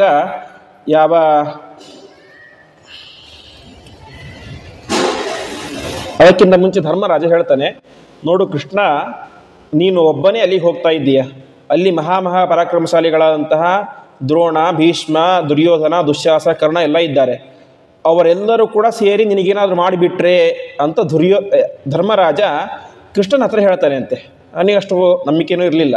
ಧರ್ಮರಾಜ ಒಂದು ರೀತಿ ಈ ಅಳುಮುಂಜಿ ಸ್ವಭಾವ ಅಂತ, ಸ್ವಲ್ಪ ಸಾಫ್ಟ್ ಕಾರ್ನರ್ ಇತ್ತು ಅವನಿಗೆ ಎಲ್ಲರ ಮೇಲೂ. ಹಾಗಾಗಿ ಕೃಷ್ಣನ ಬಗ್ಗೆ ಹೇಳ್ತಾನೆ, ಅವ್ನು ನಿನಗೇನಾದರೂ ಮಾಡಿಬಿಟ್ರೆ ಏನು ಗತಿ, ಹೋಗೋದು ಬೇಡ ಸುಮ್ಮನೆ, ಯಾಕೆಂದ್ರೆ ನೀನು ನಮ್ಮ ಪಕ್ಷದವನು, ಶತ್ರು ಪಕ್ಷದವನು ಅವರಿಗೆ, ಹಾಗಾಗಿ ಸುಮ್ಮನೆ ಹೋಗೋದು ಬೇಡ ಅಂತ ಹೇಳ್ತಾನೆ. ಆವಾಗ ಪರಮಾತ್ಮ ಹೇಳ್ತಾನೆ, ದೇವೈರ್ ಮನುಷ್ಯೈಹಿ ಗಂಧರ್ವೈಹಿ ಅಸುರೈಹಿ ಉರಗೈಶ್ಚಯ ನಸೋಢುಂ ಸಮರೇ ಶಕ್ಯ ತಮ್ನ ಬುದ್ಧಿಸಿ ಕೇಶವಂ ಅಂತ. ಧರ್ಮರಾಜ, ನಿನಗೆ ನನ್ನ ಬಗ್ಗೆ ಸರಿಯಾಗಿ ಗೊತ್ತೇ ಇಲ್ಲ ಅಂತ. ನಾನು ಎಂಥವನು ಅಂತಂದರೆ, ದೇವತೆಗಳಾಗಲಿ, ಗಂಧರ್ವರಾಗಲಿ, ಮನುಷ್ಯರಾಗಲಿ, ಅಸುರರು, ದೇವತೆಗಳು ಯಾರ್ಯಾರೇ ಆಗಲಿ, ಯಾರು ಬಂದರೂ ಕೂಡ ನನ್ನನ್ನು ಎದುರಿಸಲಿಕ್ಕೆ ಸಾಧ್ಯ ಇಲ್ಲ. ಅಂಥವನು ನಾನು, ಹೋಗಿ ನನ್ನಂತರ ಬಗ್ಗೆ ಏನೋ ಅನುಮಾನ ಪಡ್ತೀಯಲ್ಲ ಅಂತ ಕೃಷ್ಣ ಧರ್ಮರಾಜನಿಗೆ ಹೇಳ್ತಾನೆ. ಹಾಗಾಗಿ ಪರಮಾತ್ಮ ದುರ್ಮರ್ಷಣ, ಅವನನ್ನು ಎದುರಿಸಲಿಕ್ಕೆ ಯಾರಿಂದಲೂ ಕೂಡ ಸಾಧ್ಯ ಇಲ್ಲ ಅಂತ. ಅದಾದ ಮೇಲೆ ಶಾಸ್ತ ಅಂತ. ಶಾಸ್ತ ಶಬ್ದಕ್ಕೆ ಅರ್ಥ ಭಾಗವತ ತಾತ್ಪರ್ಯದಲ್ಲಿ ಆಚಾರ್ಯರು ಅದನ್ನು ಹೇಳ್ತಾರೆ, ಬ್ರಹ್ಮೇಶಾದ್ಯ ಕುರುವತೆ ತೇನು ಶಾಸ್ತಿಂ ಅಂತ. ಎಲ್ಲರನ್ನೂ ಕೂಡ ಶಾಸನ ಮಾಡುವಂಥವನು, ಆಳುವಂಥವನು ಪರಮಾತ್ಮ ಅಂತ, ಪರಮಾತ್ಮ ಶಾಸ್ತ ಅಂತ ಕರೆಸ್ಕೊಳ್ತಾನೆ. ಸರಿ, ಪರಮಾತ್ಮ ಬ್ರಹ್ಮದೇವರ ಕಣ್ಣಿಗೆ ಕಾಣಿಸ್ತಾನೆ, ಲಕ್ಷ್ಮೀ ಕಣ್ಣಿಗೆ ಕಾಣಿಸ್ತಾನೆ, ದೇವತೆಗಳ ಕಣ್ಣಿಗೆ ಕಾಣಿಸ್ತಾನೆ, ನೇರವಾಗಿ ಆಜ್ಞೆ ಮಾಡ್ತಾನೆ. ಪರಮಾತ್ಮ ನಮಗೇನೋ ನಮ್ಮ ಹತ್ರ ಬಂದು ಹೀಗಿರಬೇಕು ಹಾಗಿರಬೇಕು ಅಂತ ಆಜ್ಞೆ ಮಾಡಿಲ್ಲ. ನಮಗೆ ಯಾಕೆ ಅವನು ಶಾಸನ ಮಾಡ್ತಾನೆ ಅಂತಂದರೆ, ಅದಕ್ಕೆ ಶಾಸ್ತ್ರಗಳು ಹೇಳ್ತವೆ, ಶ್ರುತಿಸ್ಮೃತಿ ಹರೇರಾಜ್ಞೆ ಯೌಲ್ಲಂಘ್ಯ ಪ್ರವರ್ತತೆ ಆಜ್ಞಾಛೇದಿ ಮಮದ್ದೇಶಿ ಮದ್ಭಕ್ತೋಪಿ ನ ವೈಷ್ಣವ ಅಂತ ಭಾಗವತದಲ್ಲಿ ಬರುವಂತಹ ಮಾತು. ಪರಮಾತ್ಮನ ಆಜ್ಞೆ ಅಂದರೆ ನೇರವಾಗಿ ಅವನೇ ಬಂದು ಮಾಡಬೇಕಂತಿಲ್ಲ. ಮತ್ತು ಯಾವುದು ಪರಮಾತ್ಮನ ಆಜ್ಞೆ ಶಾಸನ ಅಂತಂದರೆ, ಶ್ರುತಿಸ್ಮೃತಿಗಳೇನೆ ಪರಮಾತ್ಮನ ಆಜ್ಞೆಯಂತೆ. ವೇದಗಳು, ಉಪನಿಷತ್ತುಗಳು, ಪುರಾಣಗಳೇನೆ ಪರಮಾತ್ಮನ ಆಜ್ಞೆ. ಪರಮಾತ್ಮನನ್ನು ಹೇಳಿದ್ದಾನೆ, ಹೀಗಿರಬೇಕು ಹೀಗಿರಬಾರ್ದು ಅಂತ ಆಜ್ಞೆ ಮಾಡಿದ್ದಾನೆ ನಮಗೆ. ಆ ರೀತಿಯಾಗಿ ನಾವು ನಡೆದುಕೊಂಡಲೇ ನಾವು ಪರಮಾತ್ಮನ ಭಕ್ತರು, ಅವನ ಪ್ರೀತಿಗೆ ಪಾತ್ರರಾಗ್ತೇವೆ. ಇಲ್ಲದೆ ಹೋದರೆ ಏನಾಗ್ತೇವೆ, ಪರಮಾತ್ಮನ ಕ್ರೋಧಕ್ಕೆ ಗುರಿಯಾಗ್ತೇವೆ. ಹಾಗಾಗಿ ಪರಮಾತ್ಮ ಶಾಸ್ತ್ರ, ಎಲ್ಲರಿಗೂ ಕೂಡ ನಿಯಾಮಕನಾದಂಥವನು ಅಂತ ಹೇಳ್ತಾ ಇದೆ. ಅದಾದ ಮೇಲೆ ವಿಶ್ರುತಾತ್ಮ ಅಂತ. ವಿಶ್ರುತಾತ್ಮ ಅಂತಂದರೆ ಭಾರೀ ಪ್ರಸಿದ್ಧನಾದಂಥವನು ಅಂತ. ಶ್ರುತಾತ್ಮ ಅಂದರೆ ಪ್ರಸಿದ್ಧ ಅಂತ, ವಿಶ್ರುತಾತ್ಮ ಅಂದರೆ ವಿಶೇಷವಾಗಿ ಪ್ರಸಿದ್ಧ. ಎಲ್ಲ ಶ್ರುತಿಗಳಲ್ಲಿ, ಸ್ಮೃತಿಗಳಲ್ಲಿ, ಶಾಸ್ತ್ರಗಳಲ್ಲಿ, ಪುರಾಣಗಳಲ್ಲಿ ಎಲ್ಲ ಕಡೆಯೂ ಕೂಡ ಪ್ರಸಿದ್ಧನಾದಂಥವನು ಪರಮಾತ್ಮ ಅಂತ, ವಿಶ್ರುತಾತ್ಮ ಅಂತ ಕರಿತಾ ಇದ್ದಾರೆ. ಸಾಮಾನ್ಯವಾಗಿ ವೇದಗಳಿಗೆ ಒಟ್ಟು 3 ಅರ್ಥ ಅಂತ ಹೇಳ್ತಾರೆ. ಒಂದು ಸೂಕ್ತ ಇದೆ, ಅಗ್ನಿ ಸೂಕ್ತ ಅಂತ. ಋಗ್ವೇದದ ಮೊದಲ ಸೂಕ್ತವೇ ಅಗ್ನಿ ಸೂಕ್ತ. ಅಗ್ನಿಮೇಳೆ ಪುರೋಹಿತಂ ಯಜ್ಞಸ್ಯ ದೇವಮೂರ್ತಿಜಂ ಹೋತಾರಂ ರತ್ನಧಾತಮಂ ಅಂತ ಹೇಳುತ್ತೆ. ಅಲ್ಲಿ ಅದು ನೋಡಿದರೆ ನಮಗೇನನ್ಸುತ್ತೆ, ಈ ಸೂಕ್ತ ಅಗ್ನಿಯನ್ನು ಹೇಳ್ತಾ ಇದ್ದಿತ್ತು ಅನಿಸುತ್ತೆ. ಆದರೆ ಪ್ರತಿಯೊಂದು ಸೂಕ್ತಗಳಿಗೂ ಕೂಡ 3 ಅರ್ಥ ಅಂತ ಹೇಳ್ತಾರೆ. ಒಂದು ಅರ್ಥ ಅದು ಕರ್ಮವನ್ನು ಹೇಳುತ್ತೆ, ಕೆಲಸವನ್ನು ಹೇಳುತ್ತೆ, ಯಜ್ಞ ಯಾಗ ಅದನ್ನೆಲ್ಲ. ಇನ್ನೊಂದು ಅಗ್ನಿಯನ್ನು ಹೇಳುತ್ತೆ ಆ ಸೂಕ್ತ. ಇನ್ನೊಂದು ಆ ಅಗ್ನಿಗೂ ನಿಯಾಮಕನಾದಂತಹ ಪರಮಾತ್ಮನ ಬಗ್ಗೆ ಹೇಳುತ್ತೆ ಅಂತ ಹೇಳ್ತಾರೆ. ಹೀಗೆ ಯಾವುದೇ ಸೂಕ್ತ ಆಗಲಿ, ಅದು ರುದ್ರನನ್ನು ಹೇಳಿ, ಶೇಷನನ್ನು ಹೇಳಿ, ಗರುಡನನ್ನು ಹೇಳಿ, ಅಗ್ನಿಯನ್ನು ಹೇಳಿ, ಅಂದರೆ ಪ್ರಧಾನವಾಗಿ ಎಲ್ಲ ಶ್ರುತಿಗಳು, ವೇದಗಳು ಕೂಡ ಪರಮಾತ್ಮನನ್ನೇ ಹೇಳ್ತಾ ಇರುತ್ತೆ ಅಂತ. ಹಾಗಾಗಿ ಪರಮಾತ್ಮ ವಿಶ್ರುತಾತ್ಮ ಎಂಬುದಾಗಿ ಕರೆಸ್ಕೊಳ್ತಾನೆ.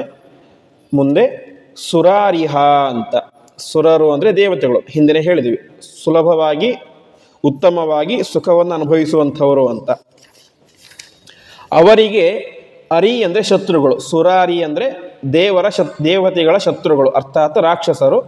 ಅವರೆಲ್ಲರನ್ನು ಕೂಡ ಸಂಹಾರ ಮಾಡುವಂಥವನು ಪರಮಾತ್ಮ.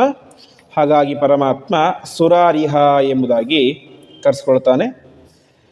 ಮುಂದಿನ ಶ್ಲೋಕ, ಗುರುರ್ಗುರುತಮೋ ಧಾಮಃ ಸತ್ಯಃ ಸತ್ಯಪರಾಕ್ರಮಃ ನಿಮಿಷಃ ಅನಿಮಿಷಃ ಸ್ರಗ್ವಿ ವಾಚಸ್ಪತಿರುದಾರಧೀಹಿ ಅಂತ. ಪರಮಾತ್ಮ ಗುರು. ಗುರು ಯಾರಿಗೆ? ಎಲ್ಲರಿಗೂ ಗುರು. ಜಗತ್ತಿಗೆ ಗುರುಗಳಾದಂತಹ ವಾಯುದೇವರಿಗೂ ಗುರುವಾದಂಥವನು ಪರಮಾತ್ಮ. ಹಾಗಾಗಿ ಗುರು ಹೋ ಎಂಬುದಾಗಿ ಕರೆಸ್ಕೊಳ್ತಾನೆ. ಇದು ಒಂದು ಅರ್ಥ. ಇನ್ನೊಂದು ಅರ್ಥ, ನಮಗೆಲ್ಲರೂ ಕೂಡ ಒಬ್ಬರೇ ಗುರುಗಳು ಅಂತಿಲ್ಲ, ನಮಗಿಂತ ಉತ್ತಮರೆಲ್ಲರೂ ಕೂಡ ನಮಗೆ ಗುರುಗಳೇ ಆಗಿದ್ದಾರೆ. ಹಾಗಾಗಿ ಎಲ್ಲ ಗುರುಗಳ ಒಳಗಡೆ ಇದ್ದುಕೊಂಡು ನಮಗೆಲ್ಲರಿಗೂ ಕೂಡ ಒಳ್ಳೆಯ ವಿದ್ಯೆಯನ್ನು ಪರಮಾತ್ಮ ಉಪದೇಶ ಮಾಡ್ತಾನೆ. ವಿದ್ಯೆಯು ಉಪದೇಶ ಮಾಡ್ತಾನೆ, ಅಜ್ಞಾನವನ್ನು ಕಳೀತಾನೆ ಅಂತ. ಹೀಗೆ ಪರಮಾತ್ಮ ಗುರುಹು ಎಂಬುದಾಗಿ ಕರೆಸ್ಕೊಳ್ತಾನೆ. ಅದೇ ರೀತಿಯಾಗಿ ಹಯಗ್ರೀವ ರೂಪದಿಂದ, ಕಪಿಲ ರೂಪದಿಂದ, ವೇದವ್ಯಾಸ ರೂಪದಿಂದ, ದತ್ತಾತ್ರೇಯ ರೂಪದಿಂದಾಗಿ ವಿಶೇಷವಾಗಿ ಜಗತ್ತಿಗೆ ವಿದ್ಯೆಯ ಉಪದೇಶವನ್ನು ಮಾಡಿದಂಥವನು. ವಿಶೇಷವಾಗಿ ವೇದವ್ಯಾಸಾವತಾರವಂತೂ 18 ಪುರಾಣಗಳು, ಮಹಾಭಾರತ, ವೇದದ ವಿಭಾಗ, ಪಂಚರಾತ್ರ ಅಂತ ಅನೇಕ ಗ್ರಂಥಗಳನ್ನು ರಚನೆ ಮಾಡಿಕೊಟ್ಟಿದೆ. ಇವತ್ತು ನಮಗೆ ಉಪಲಬ್ಧ ಇರುವಂತಹ ಗ್ರಂಥಗಳೇ ಸ್ವಲ್ಪ ವೇದವ್ಯಾಸ ದೇವರದ್ದು. ಅದನ್ನು ಬಿಟ್ಟು ಅನೇಕ ಗ್ರಂಥಗಳನ್ನು ವೇದವ್ಯಾಸ ರಚನೆ ಮಾಡಿದ್ದಾರೆ, ನಮಗದು ಇವತ್ತಿಂದು ಉಪಲಬ್ಧ ಇಲ್ಲ. ಹೀಗೆ ಅನೇಕ ಗ್ರಂಥಗಳ ಮೂಲಕ ನಮ್ಮನ್ನು ರಕ್ಷಣೆ ಮಾಡಿದಂಥವನು. ಹಾಗೆ ಹಯಗ್ರೀವ ರೂಪದಿಂದಾಗಿ ವೇದವನ್ನು ರಕ್ಷಣೆ ಮಾಡಿ ಗುರುವಾದಂಥವನು ಅಂತ ಪರಮಾತ್ಮ ಗುರು ಅಂತ ಕರೆಸ್ಕೊಳ್ತಾನೆ. ಮುಂದೆ ಗುರುತಮಃ ಅಂತ. ಪರಮಾತ್ಮ ಬರೀ ಗುರುನ ಅಲ್ಲ, ಗುರುತಮಃ ಅಂತ. ತಮಃ ಅಂತಂದರೆ ಹೇಗೆ ನಾವು ಇಂಗ್ಲೀಷ್ನಲ್ಲಿ ಗ್ರೇಟ್, ಗ್ರೇಟರ್, ಗ್ರೇಟೆಸ್ಟ್ ಅಂತ ಕರಿತೀವಿ, ಹಾಗೆ ಗುರುತಮ ಅಂದರೆ ಗ್ರೇಟೆಸ್ಟ್ ಟೀಚರ್ ಅಂತ. ಪರಮಾತ್ಮ ಗುರುತಮಃ. ಗುರುತರ ಗುರುತಮ ಅಂತ. ಗುರು ಅಂದರೆ ಗ್ರೇಟ್, ಗುರುತರ ಅಂದರೆ ಗ್ರೇಟರ್, ಗುರುತಮ ಅಂದರೆ ಗ್ರೇಟೆಸ್ಟ್ ಅಂತ. ಹೀಗೆ ಸರ್ವೋತ್ತಮ ಗುರು. ಯಾಕೆಂದರೆ ನಮಗೆ ರಾಯರು ಗುರುಗಳು, ವಾದಿರಾಜರು ಗುರುಗಳು, ಜಯತೀರ್ಥರು ಗುರುಗಳು, ಮಧ್ವಾಚಾರ್ಯರು ಗುರುಗಳು, ಬ್ರಹ್ಮದೇವರು ಗುರುಗಳು, ಲಕ್ಷ್ಮಿಯೂ ಗುರು. ಅವರಿಗೂ ಗುರುವಾದದ್ಯಾರು? ಪರಮಾತ್ಮ. ಹಾಗಾಗಿ ಅವನು ಗುರುತಮಃ, ಅತ್ಯಂತ ಶ್ರೇಷ್ಠವಾದಂತಹ ಗುರು ಎಂಬುದಾಗಿ ಪರಮಾತ್ಮ ಕರೆಸ್ಕೊಳ್ತಾನೆ. ಅದೇ ರೀತಿಯಾಗಿ ಅನುವ್ಯಾಖ್ಯಾನದಲ್ಲಿ ಆಚಾರ್ಯರು ಪ್ರಾರಂಭದಲ್ಲಿ ಹೇಳ್ತಾರೆ, ಗುರುಣಾಂ ಪ್ರಭವ ಶಾಸ್ತ್ರಾಣಾಂ ಬಾದರಾಯಣ ಅಂತ. ಜಗತ್ತಿನಲ್ಲಿ ಇರುವಂತಹ ಎಲ್ಲ ಗುರುಗಳಿಗೂ ಕೂಡ ಗುರುವಾದದ್ಯಾರು? ಬಾದರಾಯಣ, ವೇದವ್ಯಾಸ ದೇವರು ಅಂತ ಹೇಳ್ತಾರೆ. ಹೀಗೆ ಪರಮಾತ್ಮ ಗುರುತಮಃ ಎಂಬುದಾಗಿ ಕರೆಸ್ಕೊಳ್ತಾನೆ. ಆಮೇಲೆ ಧಾಮ ಅಂತ. ಧಾಮ ಅಂದರೆ ಮನೆ, ನಿವಾಸ. ಧಾಮ ಅಂದರೆ ಮನೆ ಅಂತ ಅರ್ಥ. ಪರಮಾತ್ಮ ಏನಾಗಿದ್ದಾನೆ? ಇಡೀ ಜಗತ್ತಿಗೂ ಮನೆಯಂತೆ ಇದ್ದಾನೆ ಅಂತ. ನಮಗೆಲ್ಲ ಒಂದು ಆಶ್ರಯ, ಆಧಾರ ಯಾವುದು? ನಮ್ಮ ಮನೆ. ನಮ್ಮ ಮನೆಯಲ್ಲಿ ನಾವು ಆರಾಮಾಗಿ ಇರ್ತೇವೆ. ಹಾಗೆ ಇಡೀ ಜಗತ್ತು ತಾನು ನೆಮ್ಮದಿಯಿಂದ ಇದೆ ಅಂದರೆ ಅದಕ್ಕೊಂದು ಆಶ್ರಯ ಬೇಕು. ನಮಗೆ ಮನೆ ಆಶ್ರಯ, ಮನೆಗೆ ಭೂಮಿ ಆಶ್ರಯ, ಭೂಮಿಗೆ ಯಾವುದು ಆಶ್ರಯ? ಭೂಮಿಗೆ ಪರಮಾತ್ಮನೇ ಆಶ್ರಯ. ವಿಶೇಷವಾಗಿ ಕೂರ್ಮರೂಪದಿಂದಾಗಿ ಪರಮಾತ್ಮ ಹೊತ್ತಿದ್ದಾನೆ. ಇನ್ನು ಪರಮಾತ್ಮ ಹೇಳುವಂತೆ ಅಂತರ್ಬಹಿಷ್ಠ ತತ್ಸರ್ವಂ ವ್ಯಾಪ್ಯ ನಾರಾಯಣ ಸ್ಥಿತಃ ಅಂತ. ಬ್ರಹ್ಮಾಂಡದ ಹೊರಗೆ ಮತ್ತು ಒಳಗೆ ಎಲ್ಲ ಕಡೆಯೂ ಪರಮಾತ್ಮ ಇದ್ದಾನೆ. ಹಾಗಾಗಿ ಪರಮಾತ್ಮ ಧಾಮ, ಇಡೀ ಬ್ರಹ್ಮಾಂಡಕ್ಕೇ ಮನೆ. ಬ್ರಹ್ಮಾಂಡವೇ ಒಂದು ಮನೆ, ಆ ಬ್ರಹ್ಮಾಂಡಕ್ಕೂ ಮನೆಯಂತೆ ಇರುವಂಥವನು ಪರಮಾತ್ಮ ಅಂತ ಧಾಮ ಎಂಬುದಾಗಿ ಕರೆಸ್ಕೊಳ್ತಾನೆ. ಮುಂದೆ ಸತ್ಯ ಅಂತ. ಸತ್ಯ ಎನ್ನುವಂಥ ಶಬ್ದ ಎರಡನೇ ಸಲ ಬರ್ತಾ ಇದೆ. ಸತ್ಯ ಶಬ್ದಕ್ಕೆ ಅರ್ಥ ಪರಮಾತ್ಮ ಸತಾಂ ಹಿತಃ, ಸಜ್ಜನರಿಗೆ ಹಿತವನ್ನುಂಟು ಮಾಡುವಂಥವನು ಅಂತ ಸತ್ಯ ಎಂಬುದಾಗಿ ಕರೆಸ್ಕೊಳ್ತಾನೆ. ಅದೇ ರೀತಿಯಾಗಿ ಸತ್ಯವಾದಂತಹ ಈ ಜಗತ್ತನ್ನು ಸೃಷ್ಟಿ ಮಾಡುವಂಥವನು ಪರಮಾತ್ಮ ಅಂತ. ಆಮೇಲೆ ಸತ್ಯರಾದಂತಹ ಅವರನ್ನು ಹುಟ್ಟಿಸುವಂಥವನು, ಅವರನ್ನು ಸಂಹಾರ ಮಾಡುವಂಥವನು ಪರಮಾತ್ಮ ಅಂತ ಕರೀತಾರೆ.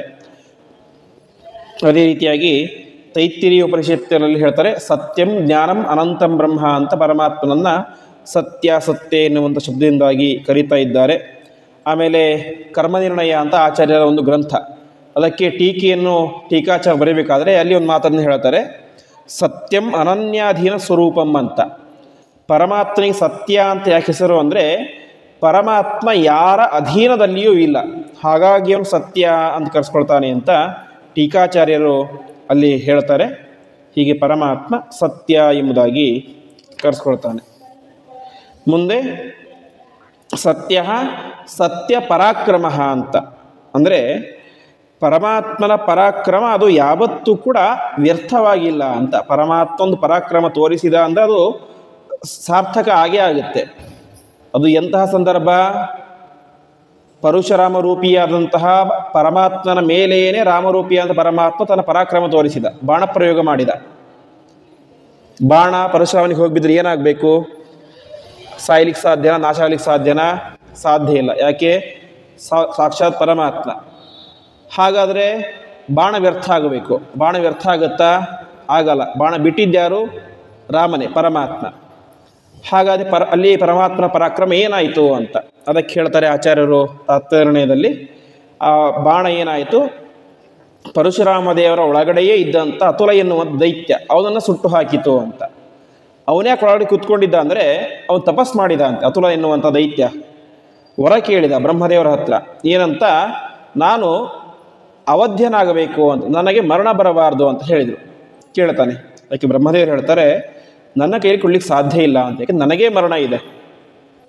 ನಮ್ಮ ಹತ್ರ ಒಂದು 100 ರೂಪಾಯಿ ಇತ್ತು ಅಂದರೆ ಇನ್ನೊಬ್ಬರ ಕೈ ಇತ್ತು 100 ರೂಪಾಯಿ ಕೊಡಲಿಕ್ಕೆ ಸಾಧ್ಯ. ನಮ್ಮ ಹತ್ರ ಇರೋದೇ 50 ರೂಪಾಯಿ ಅಂದರೆ 100 ರೂಪಾಯಿ ಕೊಡ್ಲಿಕ್ಕೆ ಸಾಧ್ಯ ಇಲ್ಲ. ಹಾಗಾಗಿ ನನಗೇ ಮರಣ ಇದೆ, ಹಾಗೆ ನಿನಗೆ ಆ ವರ ಕೊಡ್ಲಿಕ್ಕೆ ಸಾಧ್ಯ ಇಲ್ಲ ಅಂತ ಬ್ರಹ್ಮದೇವರು ಹೇಳ್ತಾರೆ. ಅದಕ್ಕೆ ಅವನು ಸ್ವಲ್ಪ ವಿಚಾರ ಮಾಡ್ತಾನೆ. ಅತುಲ ಇನ್ನೊಂದು ವರ ಕೇಳ್ತಾನೆ, ಎಲ್ಲಿಯ ತನಕ ಪರಮಾತ್ಮ ಸೋಲುವುದಿಲ್ಲವೋ ಅಲ್ಲಿ ತನಕ ನಾನು ಸಾಯಬಾರ್ದು ಅಂತ. ಅರ್ಥಾತ್ ಪರಮಾತ್ಮ ಯಾವತ್ತು ಯುದ್ಧದಲ್ಲಿ ಸೋಲ್ತಾನೋ ಅವತ್ತು ನಾನು ಸಾಯಬೇಕು ಅಂತ ವರ ಕೇಳ್ತಾನೆ. ಅವನಿಗೆ ಗ್ಯಾರಂಟಿ ಇತ್ತು. ಅವನಿಗೆ ದೈತ್ಯನಾಗಿದ್ದರೂ ಕೂಡ ಒಳ್ಳೆಯ ಬುದ್ಧಿ ಇತ್ತು. ಏನಂತ? ಪರಮಾತ್ಮ ಯಾವತ್ತು ಸೋಲೋದಿಲ್ಲ, ಪರಮಾತ್ಮ ಸಮರ್ಥನೋ ಬುದ್ಧಿ ಇತ್ತು. ಅದಕ್ಕೆ ಆ ರೀತಿ ವರ ಕೇಳಿದ. ಹಾಗಾಗಿ ಅತುಲ ಎನ್ನುವಂಥ ದೈತ್ಯ ಸಾಯಬೇಕು ಅಂದರೆ ಏನಾಗಬೇಕು? ಪರಮಾತ್ಮ ಯುದ್ಧದಲ್ಲಿ ಸೋಲಬೇಕು. ಪರಮಾತ್ಮ ಇನ್ನೊಬ್ಬರ ಕೈಲಿ ಯುದ್ಧದಲ್ಲಿ ಸೋಲಿಕ್ಕೆ ಸಾಧ್ಯ ಇಲ್ಲ. ಹಾಗಾಗಿ ಪರಮಾತ್ಮ ಏನು ಮಾಡಿದ? ತನ್ನದೇ ಇನ್ನೊಂದು ರೂಪದ ಹತ್ತಿರ ಸೋತತೆ ನಟನೆ ಮಾಡಿದ. ಅದರಿಂದ ಅತುಲನ ಸಂಹಾರ ಆಯಿತು. ಹಾಗಾಗಿ ಪರಮಾತ್ಮನ ಪರಾಕ್ರಮ ಏನಾಯಿತು? ಸತ್ಯವಾಯಿತು. ಸತ್ಯ ಪರಾಕ್ರಮ ಎಂಬುದಾಗಿ ಪರಮಾತ್ಮ ಕರೆಸ್ಕೊಳ್ತಾನೆ. ಮುಂದೆ ನಿಮಿಷ ಅಂತ.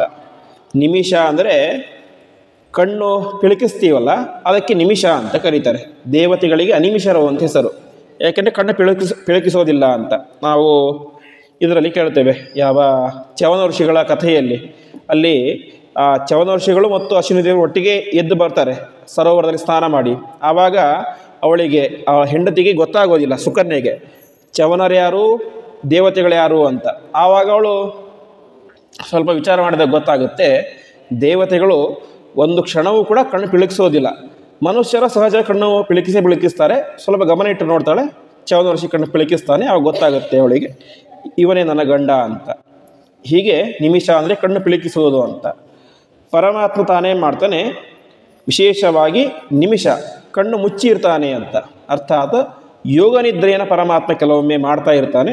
ಹಾಗಾಗಿ ನಿಮಿಷ ಎಂಬುದಾಗಿ ಪರಮಾತ್ಮ ಕರೆಸ್ಕೊಳ್ತಾನೆ. ಇನ್ನೊಂದು ನಿಮಿಷ ಅಂತಂದರೆ ಇವತ್ತು ನಾವು ನೋಡುವಂಥ ಮಿನಿಟ್ಸ್, 60 ಸೆಕೆಂಡಿಗೆ ಒಂದು ನಿಮಿಷ ಅಂತ. ಪರಮಾತ್ಮ ಆ ನಿಮಿಷ ಎನ್ನುವಂತಹ ಕಾಲಕ್ಕೂ ಕೂಡ ನಿಯಾಮಕನಾಗಿದ್ದಾನೆ. ಪರಮಾತ್ಮ ಎಲ್ಲ ಕಾಲಕ್ಕೂ ನಿಯಾಮಕ. ಅದೊಂದು ಕ್ಷಣ ಆಗಲಿ, ಸೆಕೆಂಡ್ ಆಗಲಿ, ನಿಮಿಷ ಆಗಲಿ, ತಾಸಾಗಲಿ, ಗಂಟೆಯಾಗಲಿ, ಒಂದು ದಿವಸ ಆಗಲಿ, ವಾರ, ಪಕ್ಷ ಏನೇ ಆಗಲಿ, ಅದಕ್ಕೆ ಪ್ರಧಾನ ನಿಯಾಮಕ ಪರಮಾತ್ಮನೇ, ಕಾಲ ನಿಯಾಮಕ. ಹೀಗೆ ನಿಮಿಷ ಎನ್ನುವಂತಹ ಒಂದು ಕಾಲ ವಿಶೇಷಕ್ಕೆ ನಿಯಾಮಕನಾದಂಥವನು ಪರಮಾತ್ಮ ಅಂತ ನಿಮಿಷ ಎಂಬುದಾಗಿ ಪರಮಾತ್ಮ ಕರೆಸ್ಕೊಳ್ತಾನೆ. ಹಾಗೆ ಪರಮಾತ್ಮ ಅನಿಮಿಷನೂ ಆಗಿದ್ದಾನೆ. ಏಕೆಂದರೆ ಪರಮಾತ್ಮ ಯಾವಾಗಲೂ ನೋಡ್ತಾನೆ ಇರ್ತಾನೆ. ದೇವತೆಗಳೇನೇ ಕಣ್ಣು ಮುಚ್ಚಿಲ್ಲ ಅಂತ ಹೇಳಿದ್ಮೇಲೆ ಪರಮಾತ್ಮ ಕಣ್ಣು ಮುಚ್ಚಲಿಕ್ಕೆ ಸಾಧ್ಯವೇ ಇಲ್ಲ. ಹಾಗಾಗಿ ಅವನು ಅನಿಮಿಷ ಎಂಬುದಾಗಿ ಕರೆಸ್ಕೊಳ್ತಾನೆ. ಹಾಗೆ ಎಲ್ಲ ದೇವತೆಗಳನ್ನು ಕೂಡ ಅನಿಮಿಷರನ್ನಾಗಿ ಮಾಡಿದಂಥವನು ಪರಮಾತ್ಮ. ಅವರು ಕಣ್ಣು ಮುಚ್ಚದೇ ಇರುವಂತೆ ನೋಡಿಕೊಳ್ಳುವಂಥವನು ಪರಮಾತ್ಮ ಅಂತ ಪರಮಾತ್ಮ ಅನಿಮಿಷ ಎಂಬುದಾಗಿ ಕರೆಸ್ಕೊಳ್ತಾನೆ. ಮುಂದೆ ಸ್ರಗ್ವಿ ಅಂತ. ಸ್ರಕ್ ಅಂತಂದರೆ ಹಾರ, ಹೂವಿನ ಹಾರ. ಸ್ರಗ್ವಿ ಅಂತಂದರೆ ಯಾರು ಹೂವಿನ ಮಾಲೆಯನ್ನು ಧಾರಣೆ ಮಾಡಿಕೊಂಡಿರ್ತಾನೋ ಅವನು ಸ್ರಗ್ವಿ ಅಂತ. ಪರಮಾತ್ಮ ತನ್ನ ಕೊರಳಿನಲ್ಲಿ ಅನೇಕ ರೀತಿಯ ಹಾರಗಳನ್ನು ಧಾರಣೆ ಮಾಡಿದ್ದಾನೆ. ಅದೇ ರೀತಿಯಾಗಿ ವಿಶೇಷವಾಗಿ ಕಮಲದ ಮಾಲೆ ಮತ್ತು ವನಮಾಲೆ ಎಲ್ಲವನ್ನು ಕೂಡ ಪರಮಾತ್ಮ ಧಾರಣೆ ಮಾಡಿದ್ದಾನೆ ಅಂತ ಅವನನ್ನು ಸ್ರಗ್ವಿ ಎಂಬುದಾಗಿ ಶಾಸ್ತ್ರ ಕರೀತಾ ಇದೆ. ಅದೇ ರೀತಿಯಾಗಿ ವಾಚಸ್ಪತಿರುದಾರಧೀಹಿ ಎಂಬುದಾಗಿ. ವಾಚಸ್ಪತಿರುದಾರಧೀಹಿ ಶಬ್ದಕ್ಕೆ ಅರ್ಥ ವಾಚ್ ಅಂತಂದರೆ ಮಾತುಗಳು, ಮಾತುಗಳು. ಅದಕ್ಕೆ ಪತಿ ಒಡೆಯನಾದಂಥವನು ಮತ್ತು ಉದಾರಧೀಹಿ ಭಾರಿ ಬುದ್ಧಿ ಇರುವಂಥವನು ಅಂತ.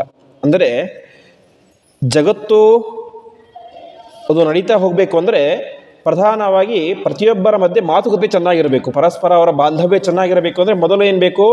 ಮಾತು ಚೆನ್ನಾಗಿರಬೇಕು.